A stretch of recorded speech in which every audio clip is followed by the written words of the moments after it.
여러분 안녕하십니까, 백운기입니다. 세상에 이럴 수가 있습니까? 윤석열 대통령이 이종섭 전 국방부 장관을 호주 대사로 임명했습니다. 이종섭 장관 누굽니까? 본인이 결재하고도 하루 만에 그걸 뒤집은 사람 아닙니까? 최수근 상병 사망사건 수사 외압 의혹의 핵심 당사자 아닙니까? 지금 출국 금지시켜야 되는 사람 아닙니까? 그런 사람을 1등석을 태워서 호주 대사로 임명한다고요? 어떻게 이럴 수가 있습니까? 정말 잊지 말아야 합니다. 이채양명주. 기억해야 합니다. 이채양명주. 이번 총선은 기억력과의 싸움입니다. 생방송 백운계 정치 1번지 출발합니다.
네, 세 가지 짧게 말씀드리고 토론 들어가도록 하겠습니다.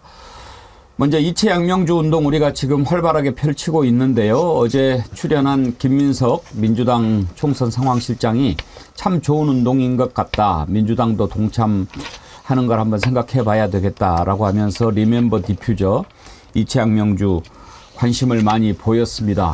여러분, 우리가 정말 잊지 말아야 합니다. 이거는 뭐 상품이라고 생각하지 마시고 총선 때까지 우리가 이걸 보면서 기억하자라고 하는 뜻으로 눈에 잘 보이는 곳에 우리 정어리원들은 모두 한 군데씩 좀 놓아주시기를 제가 부탁드립니다.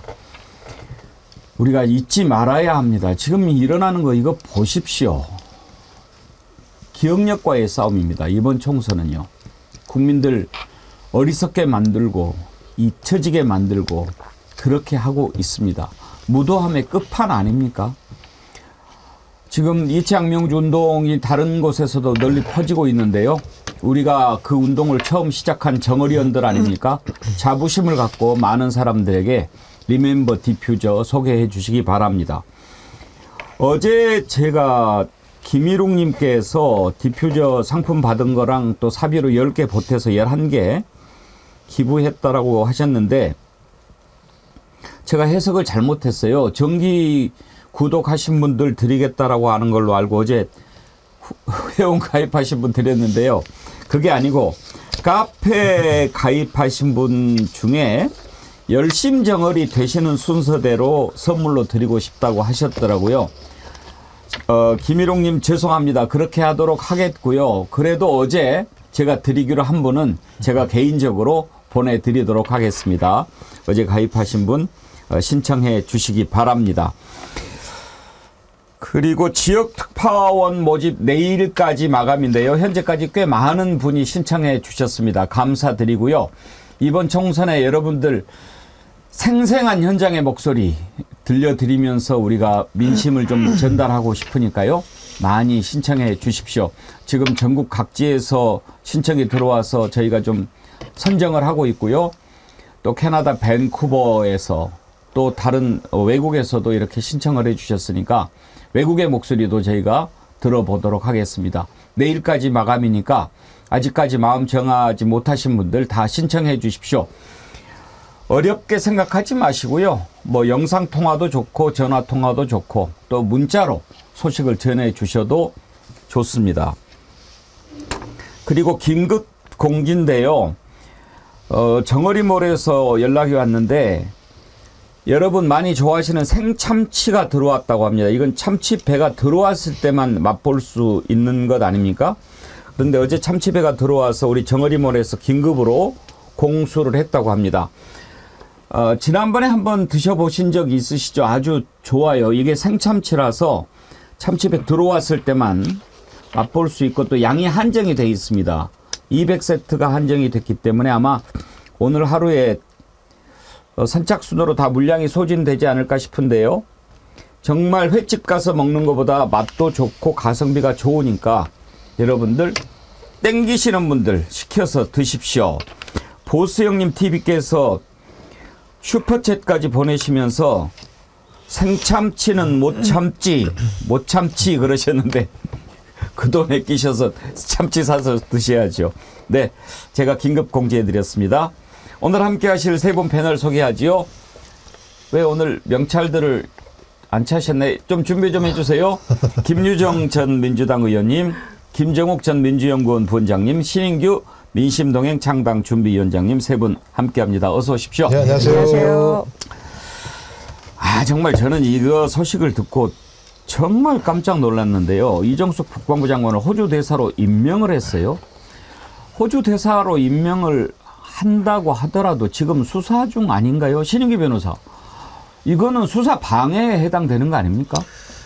수사 방해 혐의를 검토해 볼 수 있다고 저는 생각을 합니다. 왜냐하면 이 사안 자체가 처음에는 수사 외압으로부터 시작이 됐거든요. 이 수사 외압이라는 것은 결국에는 이제 국기문란 사안이기 때문에 최수근 상병의 그 안타까운 죽음에 대해서 그 진실을 밝히고자 노력했던 한 공무원, 그 박정훈 대령에 대해서 항명죄라고 하는 무시무시한 죄명을 뒤집어 씌운 사건이거든요. 그리고 여기에 연루된 가장 핵심 중에 핵심 피의자, 지금 피고발인이 이종섭 당시 국방부 장관인데요.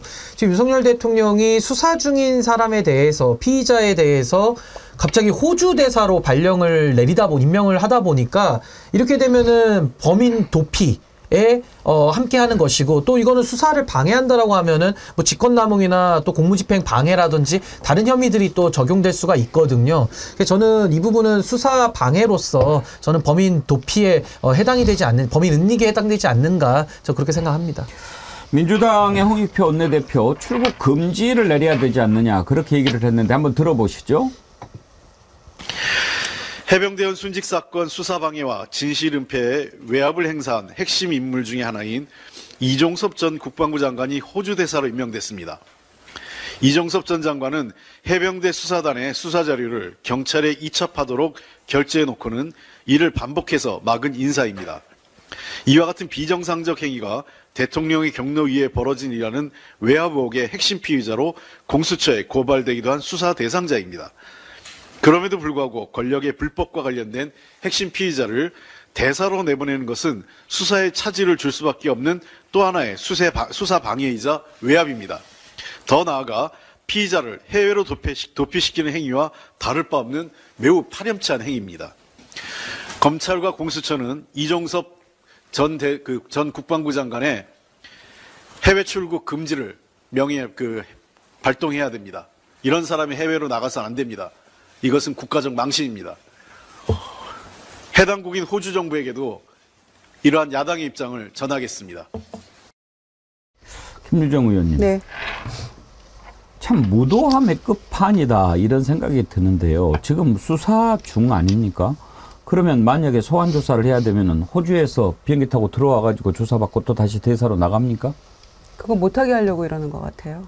그러니까 그 당시에 관계자들은 전부 다 막 승진하고 이동하고 이번에 보니까 대사로 나가고 혹은 공천을 받았어요.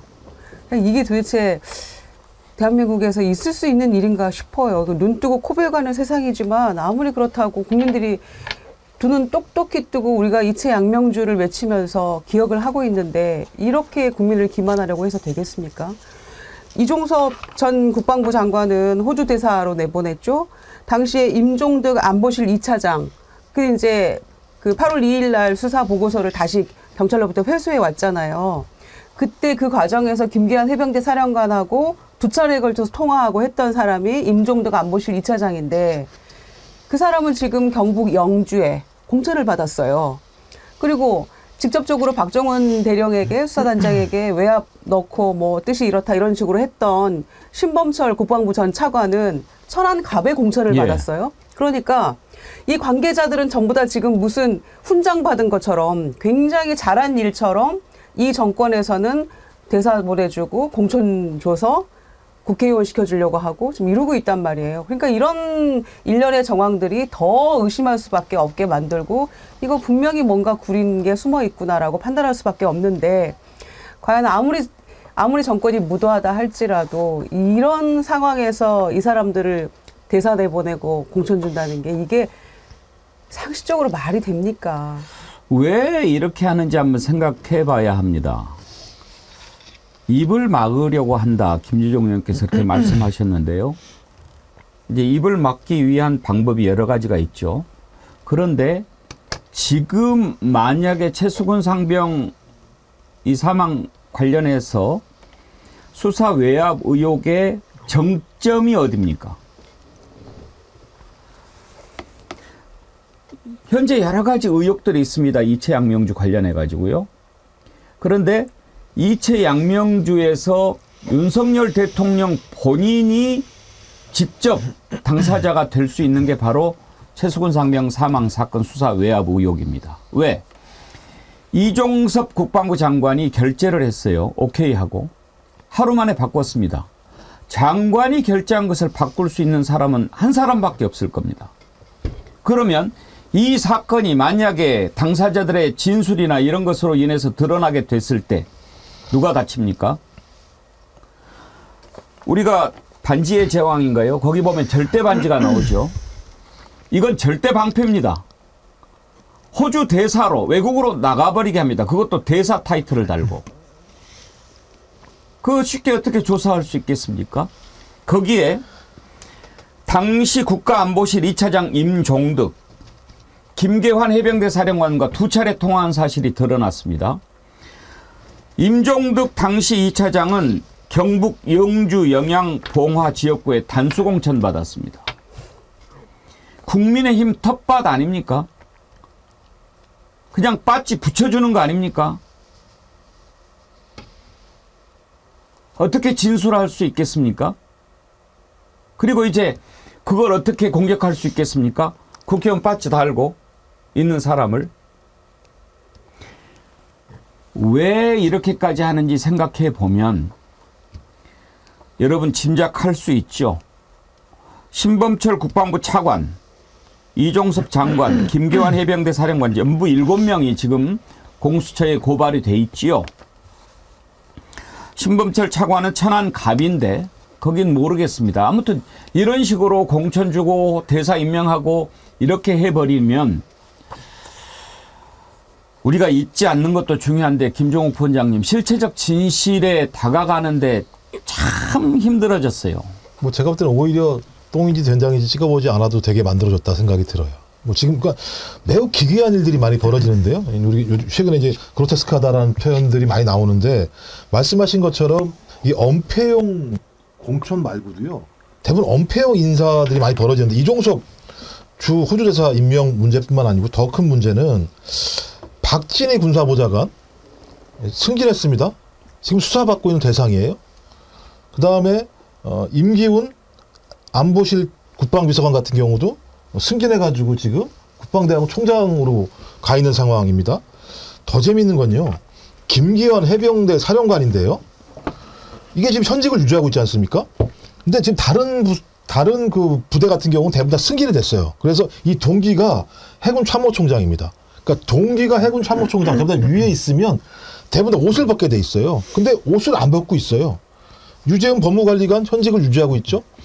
말씀하신 것처럼 입을 막지 않으면 안 되는 사람들에 대해서는 상상이 안 되는 형태로 현직을 유지하거나 승진하는 방식을 통해서 계속 입을 막고 있다. 이 얘기는 왜 대통령이 이런 인사를 이런 공천을 할까 핵심적인 근거는 이 문제와 관련해서 가장 타격을 받을 사람은 대통령이다라고 하는 것을 스스로 자인하는 문제이기 때문에 그리고 아마 이렇게 입을 막은 다음에 특검법이 올라와도 자긴 대통령이니까 그냥 특검법 거부하면 되는 거 아니야라고 생각하는 거죠. 그러니까 법안이 올라오면 대통령의 권한으로 거부권 행사하고 그다음에 입을 털 것 같은 사람이 있으면은 승진 인사를 시키거나 현직을 유지하는 방식을 통해서 막아버리는 방식을 통해서 자신에게 제기되고 있는 소위 불법적 행위, 유법적 행위를 갖다 막겠다라는 것밖에 안 되는 상황인데요. 그러니까 이제 이게 좀 고민스러운 대목은 분명히 있는 거예요. 방법이 별로 없는 거죠. 방법이 별로 없죠. 예, 지금 상황을 보게 되면 저는 그러면 이제 많은 사람들이 결론적으로는 특검으로도 안 된다면 탄핵밖에 안 되는 상황으로 가게 되는 측면이 벌어지기 때문에 저는 이 상황은 어떤 형태로든지 대통령 스스로가 자기의 범죄를 자인하고 있는 거다. 그러니까 특검을 거부하는 자가 범인인 거와 유사하게 계속 이렇게 엄폐형 인사를 하고 있는 그 자체가 본인의 위법이 있다라고 하는 것을 스스로 인정하는 거다 이렇게 생각이 들어요. 그러니까 저는 이게 참 민주국가에서 민주공화국 체제에서 상권 분립을 취하고 있고요. 지금까지는 관행적으로 공무원들이 공직자들 특히 고위공직자들은 더 엄격하게 했는데요. 이렇게 범죄에 연루가 되거나 하면 직무 배제를 시키거든요. 그 징계든 파면이든 거기에 합당한 조치를 하고 수사를 받게 해서 그 정부 내에 있는 그 범죄 혐의를 도려내는 이런 나름의 자정작용이 있었는데 윤석열 대통령은 뭐 이재명 대표에 대해서 사법 리스크 있으니까 난 겸상조차도 못하겠다. 완전히 엄격한 도덕주의 내지는 엄격한 법률 적용을 통해 가지고 상대방에게 대화조차 할 수 없는. 근데 본인에게 있어서 그 잣대는 완전히 거꾸로 가거든요. 그러면서 오히려 범죄 혐의가 있고 범죄를 졌다고 의심되는 사람들은 오히려 좀 승진을 시켜주고 있는 이 완전히 엉터리 국정운영 하고 있는데 우리가 보통 구속수사를 할 때 증거인멸의 우려나 도주 우려를 꼽지 않습니까? 범죄의 중대성 당연하고요. 이거보다 더 중대한 혐의가 어디 있으며 이런 식으로 가장 핵심 피의자를 해외로 도피시키는 도주 방법은 없는 겁니다. 이건 상상조차 하지 못하는 우리 법체계가 인정할 수 없는 방식을 써서 좀 비정상적인 방법으로 진실을 은폐하는 거거든요.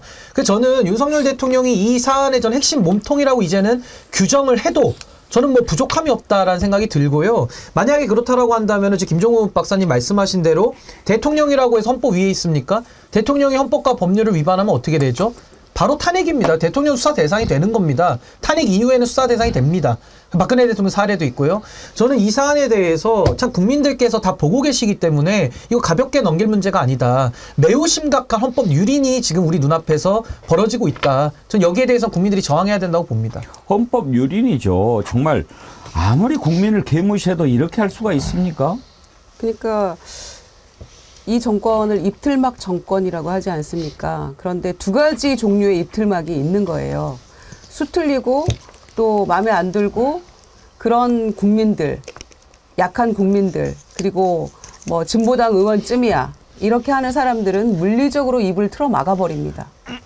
그리고 본인이 캥기는 부분이 있는 여러 명의 관계자들, 연루자들은 승진을 시키거나 뭐 공천을 주거나 여러 가지 다양한 형태의 당근을 줌으로써 입을 또 틀어 막는 거죠.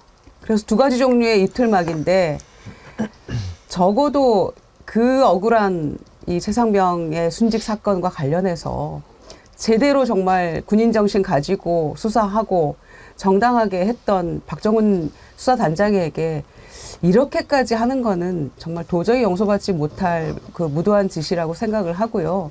이 입틀막 정권의 입을 이제 국민들이 나서서 막아버려야 된다고 생각합니다. 그리고 저는 이렇게 되면 너무 곤란해지는 게요. 이제 국민들한테 법 지키라는 말 할 자격이 있습니까? 내지는 공무원들 중에서도 박정훈 대령처럼 권력의 외압에 굴하지 않고 법과 원칙대로 직무를 수행한 사람이 하루아침에 범죄자가 돼버리는 이런 어처구니 없는 상황을 만들어버리고 그에 합세했던 그 범죄에 가담했던 사람들은 지금 다 이렇게 승진하거나 공천 주거나 해외로 빼돌린단 말이죠. 이런 식으로 국정 운영을 하면요. 그 공무원들 어떻게 법을 집행합니까? 법을 집행하면 범죄자로 몰리는데요. 저 윤석열 대통령 완전히 지금 대한민국을 무너뜨리고 있다라고 저는 감히 진단을 합니다. 그리고 이제 확인할 게 하나가 분명히 있는데 말씀하신 것처럼 국방부 장관이 출장을 가가지고 문자를 보내잖아요. 계속. 그죠? 임성근 제1사단장을 갖다가 범죄에서 빼기 위한 행위들이 문자로 벌어진 거거든요. 그러니까 이 문자가 이제 재판 과정에서 공개가 된 거 아니겠습니까? 그럼 핵심은 그런 거죠. 왜 대통령과 대통령실은 이 제1사단장을 갖다가 지키려고 했을까? 무엇이 문제가 있길래? 제가 볼 때는 그냥 예를 들면 수해복구 사업 중에서 업무상 과실이 발생한 거예요. 업무상 과실이라고 얘기하는 거 수사 과정에서 예를 들면 유무죄가 달리 나올 수도 있는 측면이 분명히 있거든요. 아무리 수사했다고 하더라도 경찰에 넘어갔다고 하더라도 경찰 수사 과정에서 본인이 이걸 소명하게 되면 유무죄에 관련해서 무죄가 될 수도 있는 상황인데 그걸 굳이 애써 간 자료를 가지고 왔다는 건 이 문제 외에도 임성근 사단장과 관련된 다른 문제가 있거나 아니면 대통령이 이 문제 관련해서 뭔가 새롭게 개입한 부분이 있거나 라고 하는 부분들을 확인할 수 있어요. 그래서 지금이라도 이종섭 전 장관이 주 호주사로 임명됐기 때문에 국방위 같은 데서 임성근 사단장 불러야 됩니다. 그 다음에 김계환 해병대 사단관 불러야 됩니다.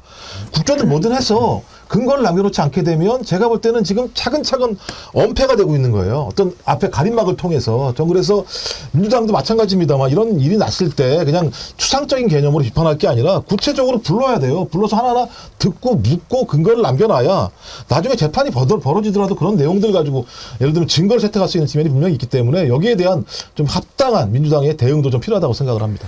그러니까 왜 이런 일이 일어났는지를 한번 좀 짚어봐야 됩니다. 어떤 엄청난 잘못을 저지르고 그것을 막 감추려고 하는 그런 것과는 조금 다르다 하는 것이 매우 중요한 본질입니다. 아마 짐작컨대 이렇게 했을 것 같아요.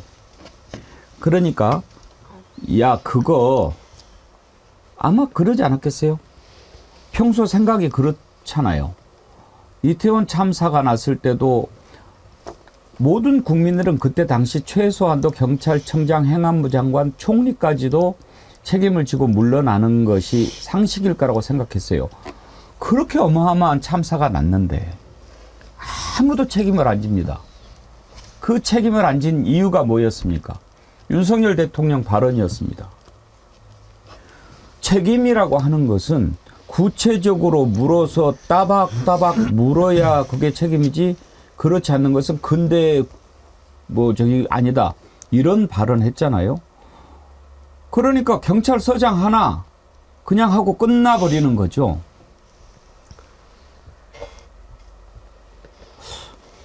이번에도요. 아마 이제 보고를 받고 야 그렇다고 사단장을 날리면 어떡해? 뭐 이렇게 했을 수 있어요. 그러면 그래서 만약에 무슨 일이 진행이 되면 밑에서 얘기를 해야죠. 그러면 안 됩니다. 이건 절차에 따라서 해야지 나중에 큰 문제가 될 수 있습니다. 이렇게 얘기를 한 사람이 한 명도 없었다는 거죠. 그런데 이제 어떤 것이 죄가 됩니까? 그런 일들이 그 한마디로 이루어져 가면서 이건 엄청난 죄가 돼가는 겁니다. 왜? 수사에 외압을 가한 거니까요. 그것도 누가? 이제는 큰 죄가 돼버렸습니다. 이걸 이제 감춰야죠. 덮어야죠. 정신이 없는 거죠. 잘못하다가는 큰일 나게 생겼으니까. 그리고 구체적으로 법률을 위반한 것만 아니라면 괜찮다는 생각을 갖고 있는 것 같아요. 누군가는. 그런데 이건 구체적으로 법률을 위반한 것이 되니까 무서운 거죠. 야 이거 어떻게 감춰야 되는데 혹시 이놈들 나중에 변심해서 다 이야기해버리면 큰일 나겠네. 줄 수 있는 거 다 줘. 이랬을 수 있지 않겠습니까? 제가 생각하는 게 상식에 더 가까운가요? 아닌가요? 이종섭 장관은요. 그 결재를 뒤엎은 과정에 대해서 제대로 설명을 못합니다. 국회 국방위원회에서요. 민주당 송옥주 의원이 질문했을 때 뭐라고 답을 했는지 한번 들어보십시오. 이게 국방부 장관께서 사인을 결재를 한 겁니다. 7월 31일 6시 16시죠. 오후 4시 30분에 수사단장의 보고를 받고 결재를 하셨습니다. 맞습니까? 예, 맞습니다. 예. 예. 근데 이제 이게 장관님께서 인사 말씀하는 자료를 보니까 이때 보고를 받을 때 배석한 한 참모는 8명 모두 범죄 혐의자로 적시하는 것이 타당한가? 라는 문제 제기를 했다고 하는데 그럼에도 불구하고 해병대 수사단 차원의 조사라는 점을 고려해서 결재를 했다고 합니다. 보통 장관님이 결재하는 건 그만큼의 막중한 책임감이 있는 건데 이게 결재를 하고 나서 아차 싶은 거세요? 아니면은 이게 결재를 하고 나서 아니면 어디서부터 외압을 받아가지고 이걸 번복을 하신 건가요? 예, 외압은 없었다는 점을 다시 말씀드리고 아 그러세요? 그때 예. 20시간이 넘게 무슨 일이 있었는지 참 국민들이 궁금해합니다. 장관님 이렇게 결재를 하고 나서 번복한 적이 있으세요? 저희도 의원님, 가끔 결재하지만 그 결재라는 게 얼마나 중요한 자신의 이름과 자리를 걸고서는 하는 결재 행위인 거예요. 그렇게 생각하지 않으세요? 의원님 그 안보실에 보냈다는 언론 설명 자료하고 보류시키고 재검토 지시한 거하고는 전혀 관계 없습니다. 통상 관계가 없는 건 이제 외교안보 장관님 말씀이신 거고요. 외교안보 그래서 아마 관련된 그거를 부처에서 빠져나가기 위해서 인사 말씀 자료를 언론 보니까 설명할 때는 그 언론 다음 날 자료는- 보고관 제기된 의견들을 재검토할 필요하고 판단하여 국회와 언론 설명 취소와 경찰 이첩 보류를 지시했다. 장관이 한 것처럼 이렇게 돼 계시네요. 제가 그죠? 판단한 건 맞습니다. 근데 예. 장관님께서 이렇게 결재를 하고 번복한 적이 많으세요? 아니 그 결제할 때도 뭐 확신이 있어서 한 것은 아니었지만 아니 다음날 확신이 없는데 장관님이 결재를 하세요. 과장이나 아니 김유정 의원님 네. 확신이 없이 결재를 했다고 이야기를 합니다. 아니 저런 사람한테 우리 국방을 맡겨도 됩니까? 국방부 장관 저 군인 맞습니까? 아무리 이 사소한 말단직원이라도 자기 이름 걸고 하는 그 결제 사인에 대해서는 정말 무한 책임을 지는 겁니다. 그런데 하물며 대한민국의 국방부 장관이라는 사람이 저렇게 본인 결제한 사항에 대해서 똑떨어지게 말도 못하고 우물쭈물하고 정말 너무 한심하고요. 그 결제를 번복할 수 있는 사람은 앵커 말씀하신 것처럼 대한민국의 군 통수권자 한 명뿐이거든요. 누가 이거를 바꿀 수 있겠습니까? 그런데도 이 많은 사람들을 지금 다 상을 주고 있다고요? 이 정권을 근데 박정훈 대령이 이런 모습을 보면서 지금 이 호주 대사 임명 뭐 이런 기사 보면서 얼마나 절망하겠습니까? 제 말씀이요. 얼마나 황당하고 진짜 가슴이 무너지겠습니까? 얼마나 비통하겠습니까? 최상병 그 가족들 부모님 마음은 또 오죽하겠습니까? 근데 국정 운영이 장난으로 이루어지면 안 되잖아요. 이거는 장난만도 못한 정말 허접한 짓을 지금 하고 있다고 저는 보거든요. 아니 저렇게 확신 없이 결제하는 사람으로 판명이 났는데 그 사람을 호주 대사로 보내면 호주 대사관은 저렇게 확신 없이 대사가 업무 처리해도 됩니까? 그러니까 기본이 안 된 사람 아니겠습니까? 저는요 국방부 장관 중에 역대 이렇게 대사로 나가고 하는 거요. 이거 아마 군사정권 이후에 없을 겁니다. 제가 찾아보진 않았지만 매우 드문 일이고요. 게다가 국방부 장관을 불명예 퇴직한 사람을 또 호주로 보낸다? 이거 호주에다가는 대한민국의 국격이 안 서도 됩니까? 그리고 마지막으로 만약에 윤석열 대통령 입장에서 이종섭 전 장관을 호주 대사로 임명을 하면 당연히 수사방해라는 야당이나 언론의 지적을 예상을 못했겠습니까? 근데 예상을 하면서도 지금 진행하는 거거든요. 그렇다면 둘 중에 하나죠. 하나는 대통령이 연루됐기 때문에 감춰야 될 필요성이 컸거나 아니면 국민들은 떠들어라. 우리는 우리 맘대로 한다. 눈치 안 보고 간다. 이 굉장히 오만하고 독선적이면서 반헌법적이고 헌법을 유린하는 행태를 그냥 백주대낮에 하고 있는 거거든요. 전 이거 국민들이 넘어가서는 안 된다고 봅니다. 이번에 하나를 넘어가면은요, 윤석열 대통령 또 더 무도한 짓을 더 눈치 없이 할 겁니다. 전 여기서 브레이크를 당장 걸어야 된다고 생각합니다. 뭐 제가 봐도 그러니까 김장수 장관 그 이후에 이제 주중대사로 간 거 제외하고는 두 번째인 것 같은데 뭐 누가 뭐라고 하더라도 적어도 장관을 호주 대사로 보내서 무엇인가를 막아야 된다. 당장 이런 거라면 근데 이걸 왜 막아야 되지? 아까 말씀하신 그 의문점입니다. 아니 굳이 국방부 장관을 호주까지 보내서 막아야 될 만큼 이 사건이 중대한가 이 문제이거든요. 근데 기본적으로 아까 말씀하신 것처럼 결제가 된 사항들을 뒤로 빠꾸를 시킨 거잖아요. 그러면 결제가 된 사항을 뒤로 돌릴 만큼의 중대한 이유가 뭘까? 근데 제가 아무리 생각해봐도 이 사건은 아닌 것 같다는 느낌이 많이 드는 거예요. 과실 문제 때문에 국방부 장관이 결재를 한 내용들을 대통령이 다시 엎어서 갔다라고 얘기하는 건 오히려 이 사건 이전에 임성근 사단장과 특별한 관계를 맺고 있지 않았을까? 대통령 또는 대통령의 핵심적인 사람들이 관계를 맺지 않았을까? 그래서 오히려 이 사건의 실체가 드러나기보다는 이 사건을 매개로 해서 이 특수한 관계들이 드러나는 것을 갖다가 예방하려고 하는 것이 더 목적이 아닌가라는 생각이 들기 때문에 저는 만약에 이게 특검이 된다고 하더라도 이 사건은 별건 수사로 갈 수밖에 없겠다는 생각이 많이 드는 거예요. 그러니까 이 자체만으로는 제가 볼 땐 전혀 해석이 안 되는 측면들이 분명히 있고요. 말씀하신 것처럼 김장수 장관 가서 뭐 했습니까? 중국 가서? 대부분 제가 볼 때 놀다 왔다는 얘기를 많이 해요. 가서 무슨 뭐 무기 수출과 관련된 일을 하겠습니까? 그냥 조용히 있다가 휴가 갔다 오는 상황밖에 안 되는 상황이기 때문에 대통령의 치부를 드러내놓지 않기 위해서 소위 대사라고 하는 중대한 자리를 갖다 그냥 예를 들면 떡밥처럼 넘겨준 사안이잖아요. 그러니까 권력을 거의 사유화시키는 행태들이 반복적으로 벌어지고 있는 거죠. 저는 그래서 여전히 계속 탄핵 사유로 쌓아가고 있다. 이 현 대통령은. 아니, 이런 생각이 본인이 듭니다. 지금 저렇게 국회에 나올 때는 어떻게 해서 결재가 바뀌게 됐는지 그걸 물어볼 걸 생각했을 거 아닙니까? 그러면 거기에 맞는 논리를 가지고 와서 얘기를 해야지. 확신이 없이 결재를 했다. 어떻게 그렇게 대답할 수 있습니까? 정희주님, 장관이 저렇게 어리버리한 사람, 국방장관 했다니 윤 정권 참 한심하다. 길거리 캐스팅해도 쟤보다 나았겠다. 그런 생각 들지요. 김기영님, 출국 금지, 여권 무효, 아그레망 발급 금지 요청, 공수처는 구속 수사해야. 남호정님, 정남호님인지 남호정님인지 제가 잘 모르겠습니다. 마누라 뇌물 명품백은 왜 법과 원칙으로 처리 안 할까? 왜 의사들만 법과 원칙으로 처리할까?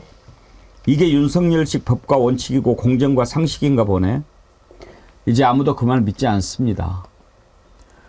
당장이라도 취소해야 합니다. 분명히 그 돌아올 효과가 감당이 안 될 겁니다. 다음으로 넘어가지요. 지금 총선을 앞두고 여야 간의 공방이 치열하기는 한데 이번에 이제 드디어 고발전까지 시작이 됐습니다. 민주당이 한동훈 비대위원장을 고발했습니다. 왜 고발했냐면 한동훈 위원장이 이재명 대표와 민주당을 향해서 사천정당이라고 비난을 했습니다. 왜 사천이라고 하느냐? 사천, 개인 사자입니다. 그래요. 사천을 했다고요? 한번 좀 들어보고 따지도록 하겠습니다. 한동훈 위원장이 먼저 사천이라고 얘기한 내용부터 들어볼까요?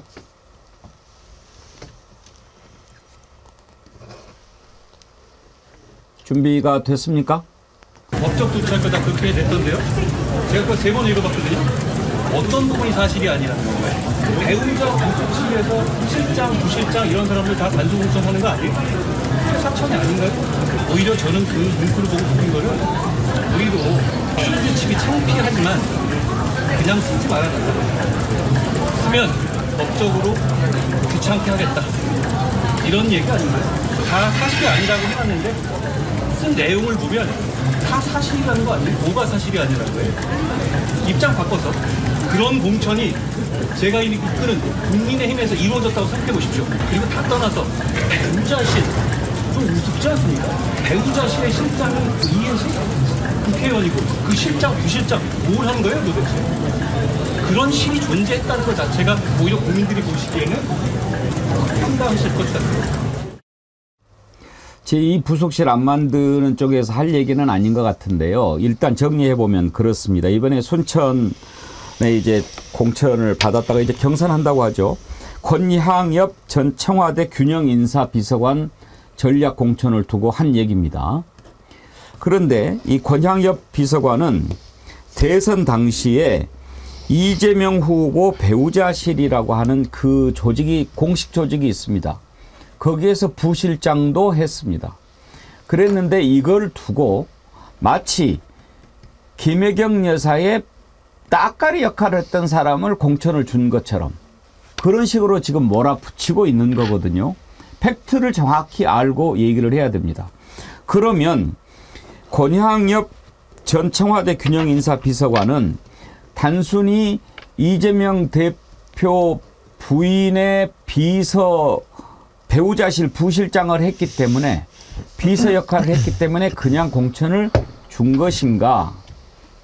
아니면 정말 그 지역에 공천을 줄 정도로 정치적인 경력과 경륜이 있는가? 이것을 봐야 되겠죠. 김유정 의원, 권향엽 비서관 아시죠? 예, 너무 잘 알고요. 저는 전략공천이나 단수공천 받아도 자격이 충분하고 넘친다고 생각합니다.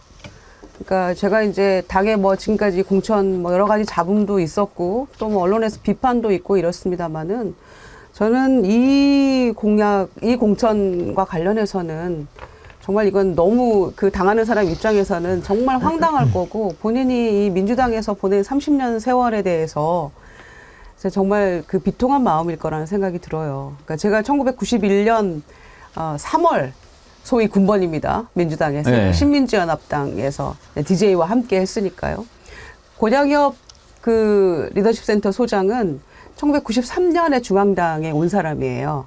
제가 기억하고 있거든요. 부산시당에서 제가 왔던 걸로 기억을 하는데 그때부터 쭉 당에서 일을 했던 사람이고 의사국장, 여성국장, 뭐 청와대에도 있었고요. 정말 열심히 일했던 사람이고 굉장히 우직한 그런 그 일 잘하는 스타일이에요. 그런데 이렇게 했던 사람에 대해서 마치 비서 그냥 아까 말씀하신 것처럼 따까리인 양 이런 사람들을 그냥 마음대로 자격 없는 사람을 사천했다, 공천 줬다. 정말 이거는 한동훈 위원장 실수한 거라고 생각합니다. 이거 좀 말이 안 되는 거고요. 특히 이 순천 광양 구례 곡성에서 지난 21대 총선에서도 열심히 지역 내려가서 기반을 다졌고요. 또 이번에도 열심히 내려가서 예비 후보자로서 뛰었거든요. 그리고 광양에서 중학교 나오고 순천에서 고등학교 나오고 지역이나 이런 그 자격 요건 너무 충분하고요. 그래서 저는 굉장히 잘했다 이렇게 생각을 했거든요. 김윤덕 과거 그 전 의원 이래로는 전남에 여성 의원이 한 명도 없어요. 예, 소위 예. 민주당 텃밭이라고 하는 이 호남에 광주에는 그래도 조금 있었어요. 그런데 이 전남에 여성 의원 하나도 없다라는 거는 사실은 당으로서는 조금 민망한 일이기도 하거든요. 그래서 저는 자격이 충분한 사람이 당에서 조금 그 후보로서 공천을 주고 일할 수 있게 하는 것을 전 굉장히 잘했다고 저는 박수를 보냈는데 분위기가 굉장히 이상하게 돌아가는 거예요. 종편들이 나서고 보수 언론들이 막 이거 한동훈 위원장 얘기를 오늘 모든 도화 방송에 막 재탕 삼탕해 가면서 뭔가 마치 엄청나게 잘못된 일을 민주당이 저지르고 있는 양 이렇게 비하하는 거 전 정말 제가 공분할 수밖에 없고요.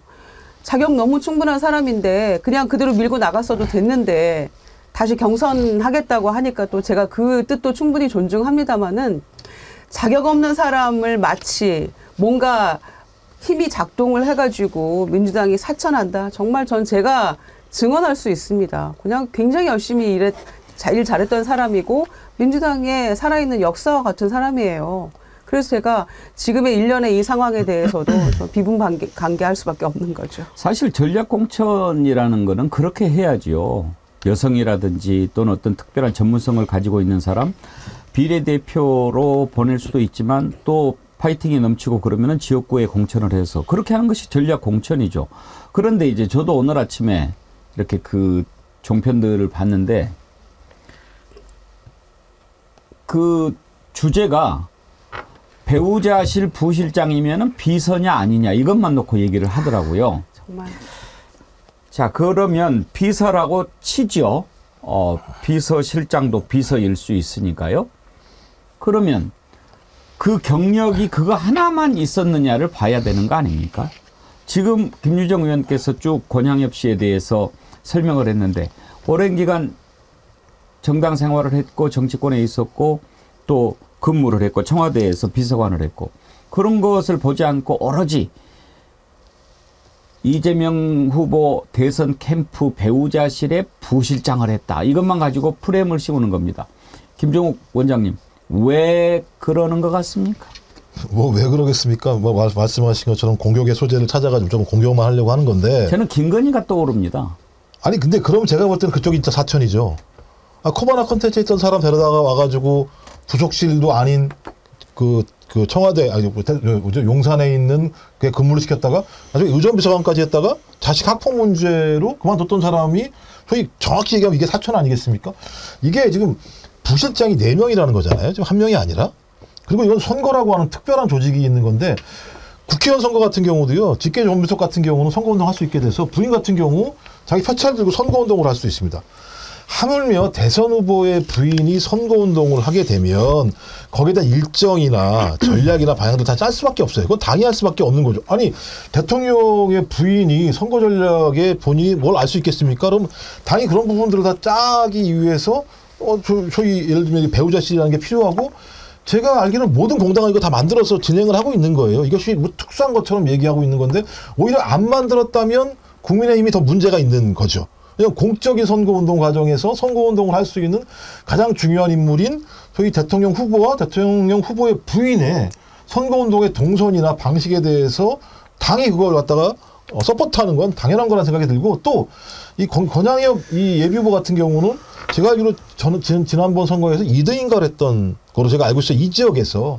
그러니까 충분히 지역적인 경쟁력도 있고 당에서 30년 동안 헌신을 했었고 청와대에서 근무를 했었기 때문에 누가 보더라도 전남 지역에서 여성 정치인으로서 매우 의미 있는 인물 중에 하나예요. 그런 사람을 당이 전격적으로 소위 전략 공천을 통해서 정치를 할 수 있는 길을 만들어 준 거라면 호남 지역에서도 환영할 문제거든요. 근데 이 문제 관련해서 국민의힘이 저렇게, 아니 종편이 저렇게, 보수 종편이 저렇게 공격을 한다고 냅다 걷어들여서 다시 예를 들면 경선을 하게 하는 것도 제가 볼 때는 좀 우스운 좀 행보라는 생각이 분명히 들기 때문에 뭐 그래도 결정이 난 거겠습니다만 저는 이건 좀 당당하게 얘기할 필요가 있다는 생각이 들고요. 오히려 국민의힘의 김건희 씨가 하고 있는 자기 사람들을 그 용산에 갖다 꽂아 박는 것, 전 이게 사천인 거죠. 따지고 보면 사적인 인사인 거고, 그것이 지금 예를 들면 대통령과 국민의힘을 지지율을 하락하게 만든 가장 중요한 원인 아니겠습니까?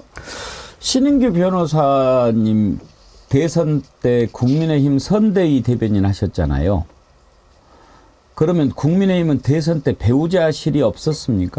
뭐 정확하게 저는 선대위에는 참여하지 않았었고요. 저는 당회, 중앙당회에 저는 상근 부대변인을 지냈었는데, 한동훈 위원장은 정치를 잘 모르잖아요. 모르면은 본인이 낄 때와 안 낄 때를 잘 구별을 해서 공격을 해야 되는데, 이번에 문제 제기한 거는 완전히 헛스윙을 한 것이다라는 생각이 듭니다. 그러니까 본인의 무식함을 지금 드러내고 있는 거라 이 지켜보는 사람이 부끄러울 정도예요. 근데 정치권에서 배우자에 대한 관리는 늘 해왔고, 전 배우자실에 당직자가 가서 일하는 거 본인 업무에 전 충실했다고 생각합니다.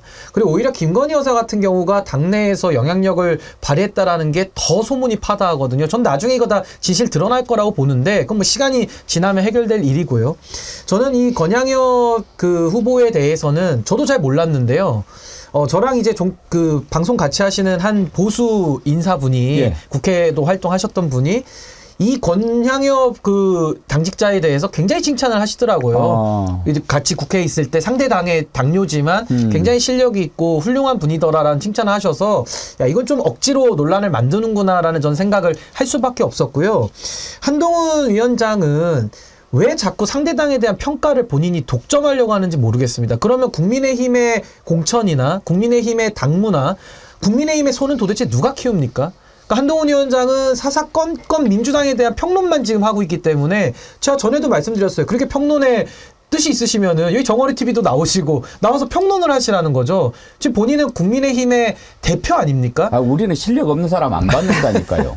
아니, 그래서 저는 정말 한동훈 위원장의 저 속사포 같은 말을 들으면서 내용도 다 틀렸지만은 얼마나 한국 정치를 더 망가뜨리고 나쁘게 만들어야 직성이 풀릴까. 정말 멧돼지 한 마리가 밭에 내려와서 그 밭을 다 흐트러 놓는 느낌이거든요. 아니면은 어떤 그 진흙 묻은 미꾸라지가 어장에 들어와서 완전히 진흙탕물을 지금 만들고 있는 정말 철없는 망둥이가 뛰어다니는 그런 느낌인데, 얼마만큼 한국 정치를 더 망쳐야 한동훈 위원장은 직성이 풀릴 것인가. 전 거기에 대해서 오히려 역으로 질문을 좀 하고 싶습니다. 물론 답을 안 하시겠지만요. 아니, 그러니까 당에서 오랜 세월 다양한 보직을 가지고 잔뼈가 굵은 사람이에요. 선거를 또 오죽 많이 치러봤겠습니까?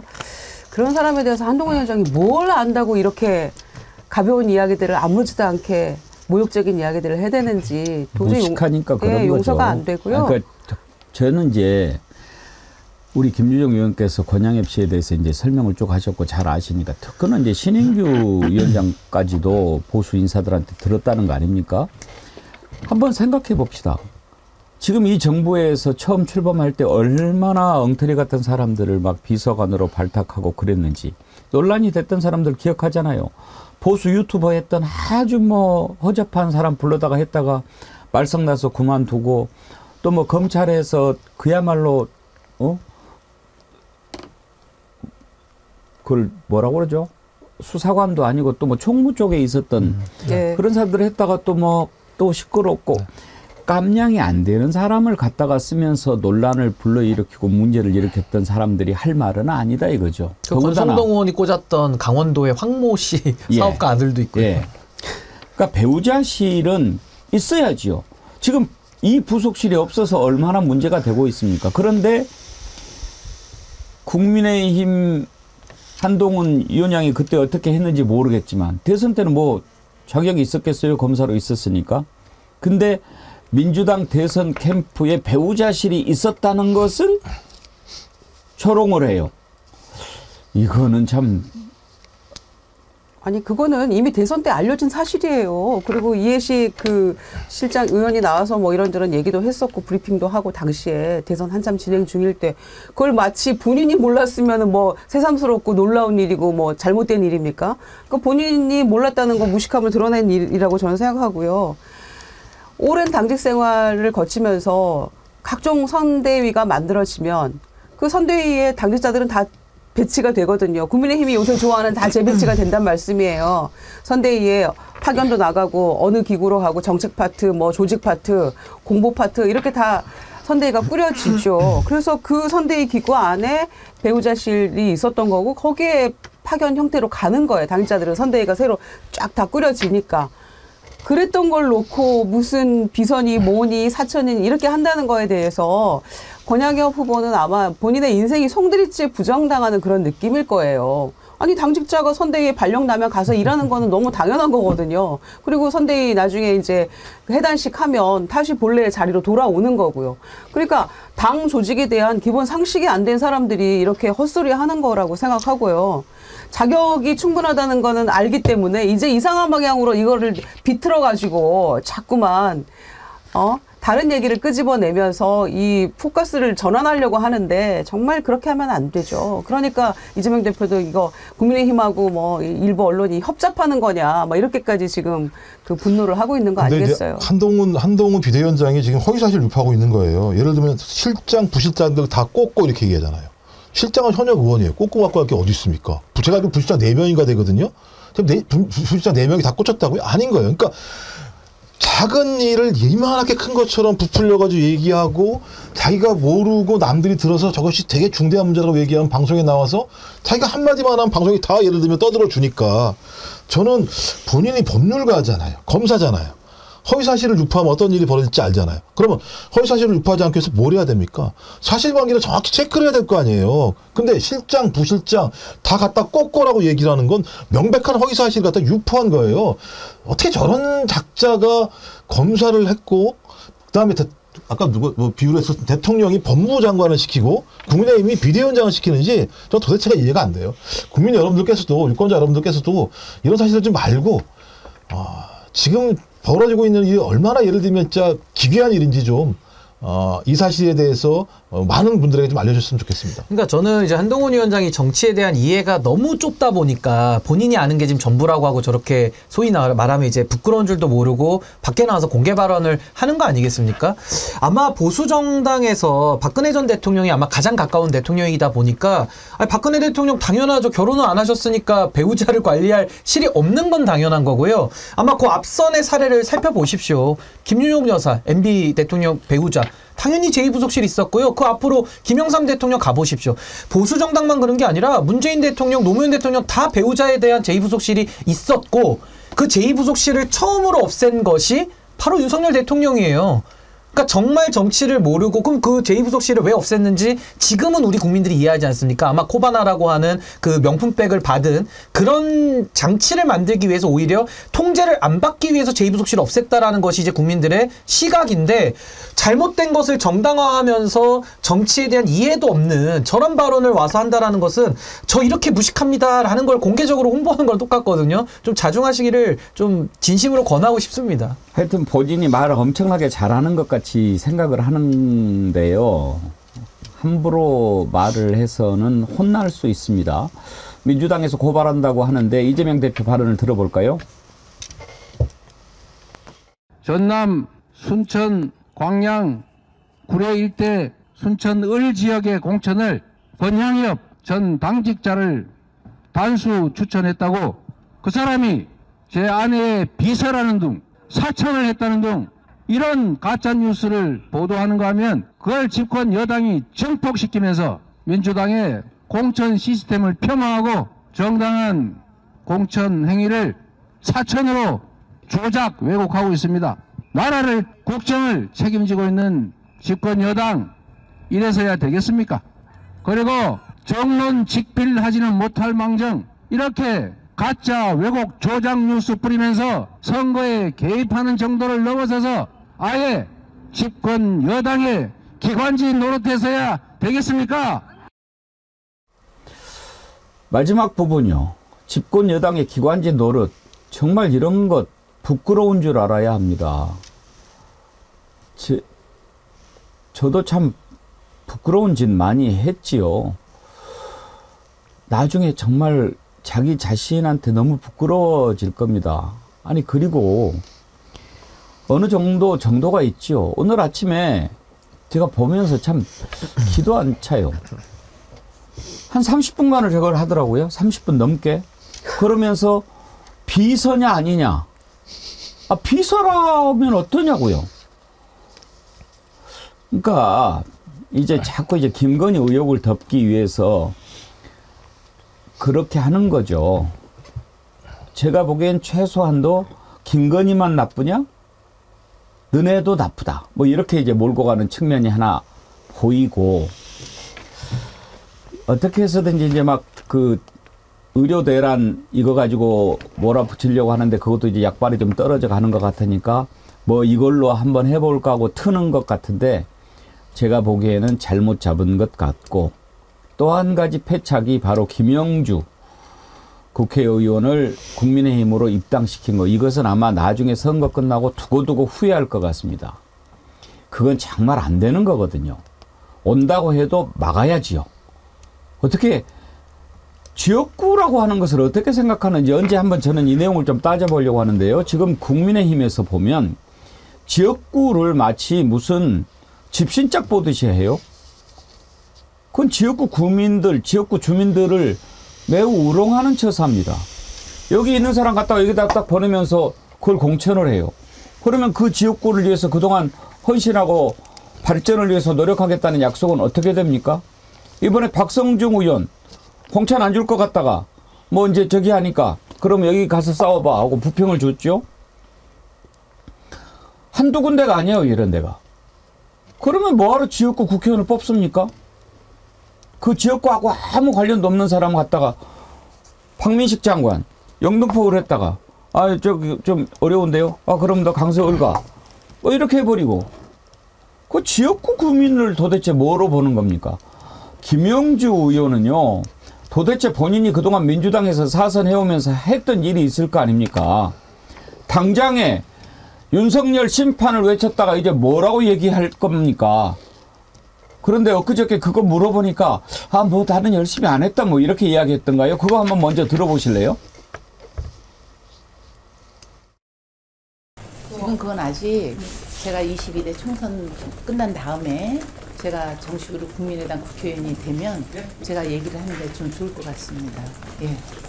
저는 어떠한 경우에도 노동자들의 삶이 뒤로 후퇴하는 거에 대해서는 제가 여태까지 그렇게 살아오지 않았기 때문에 이게 당에서 방향이 어떤가도 못 봤고, 그렇죠?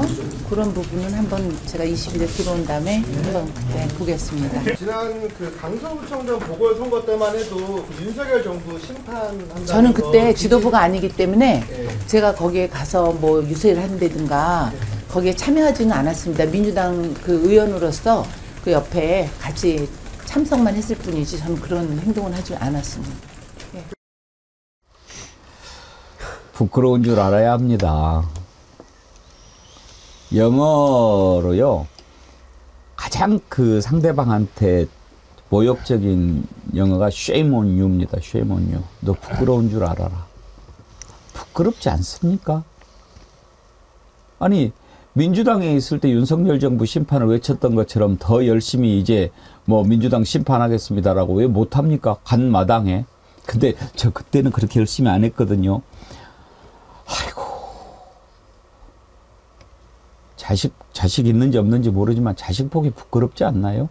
근데 요즘에는요, 워낙 뭐 SNS도 발달하고 그래가지고 다 나와요. 조사하면 다 나옵니다. 윤석열 정부 심판 열심히 안 했다고 그러는데 오늘 이 사진이 막 떠돌아요. 한번 띄워봐 주십시오. 윤석열 정권 규탄. 열심히 들고 저게 언제 사진인지 잘 모르겠어요. 뭐 강서구청장 선거 때인지 어쩐지는 모르겠는데 저 때는 저렇게 들고 아마 후쿠시마 오염수 때 심지어 같아요. 본인 페이스북에 올린 사진이에요, 저게. 이제는 국민의힘 갔으니까 이제 오염수에 대해서도 처리수라고 얘기를 해야 되나요? 본인 입으로? 수조에 가죠. 수조에 마실지 가서 한번 모르겠네. 떠먹어야죠. 아니 수조 가서 이거 떠먹은 사람은 떠먹은 사람 떨어져 버렸대요. 참고로 이제 국민의힘은 공천할 때 뭐 어렵게 여론조사 돌리지 말고요. 그냥 저 수돗물 떠놓고 누가 더 많이 마시나로 해서 그냥 공천하는 게 더 빠를 것 같습니다. 아니, 근데 떨어져 버렸어요. 먹다 갔어요. 수저 물까지 먹다가 마셨는데. 날아갔어요. 너무 조금 먹어서 그래요. 그러니까 퍼먹었어야 되는데 손으로 네. 살짝 먹는 바람에. 아니 그러니까 노동자의 삶을 후퇴하는 그런 쪽에 자기는 뭐 동의할 수 없고 늘 노동자를 위해서 살았다는 취지의 얘기 아닙니까? 그 얘기가. 그런데 국민의힘이나 이 정권에서 지금 아직 어떤 입장인지를 좀 봐야 될 것 같고 어떤 입장인지 모르세요? 정말 떠난 분에 대해서 얘기하고 싶지 않지만 노란봉투법이나 중대재해처벌법이나 이런 거에 대해서 특히 또 건설 노조에 대해서 어떻게 해왔는지 우리가 너무나 생생히 다 기억하고 있지 않습니까? 다 때려잡자 그러고 카르텔이라 그러고 본인들이 검찰 독재 카르텔에 대해서는 이런 방구 반성하는 기미도 없는 사람들이라는 거 너무 잘 알지 않으세요? 그런데 이 정권이 어떻게 나오는지 입장을 저희가 봐야 되잖아요. 너무 잘 봐왔잖아요. 이 3년 차까지. 그런데 이제 와서 저런 얘기를 한다는 게 정말 보는 제가 민망해서 부끄럽네요. 진짜. 그러니까 이런 기회주의나 야합이 정말 한국 정치에 많이 있어왔지만은 이런 김영주 의원 사례는 너무나도 이제 지나친 사례 아니겠습니까?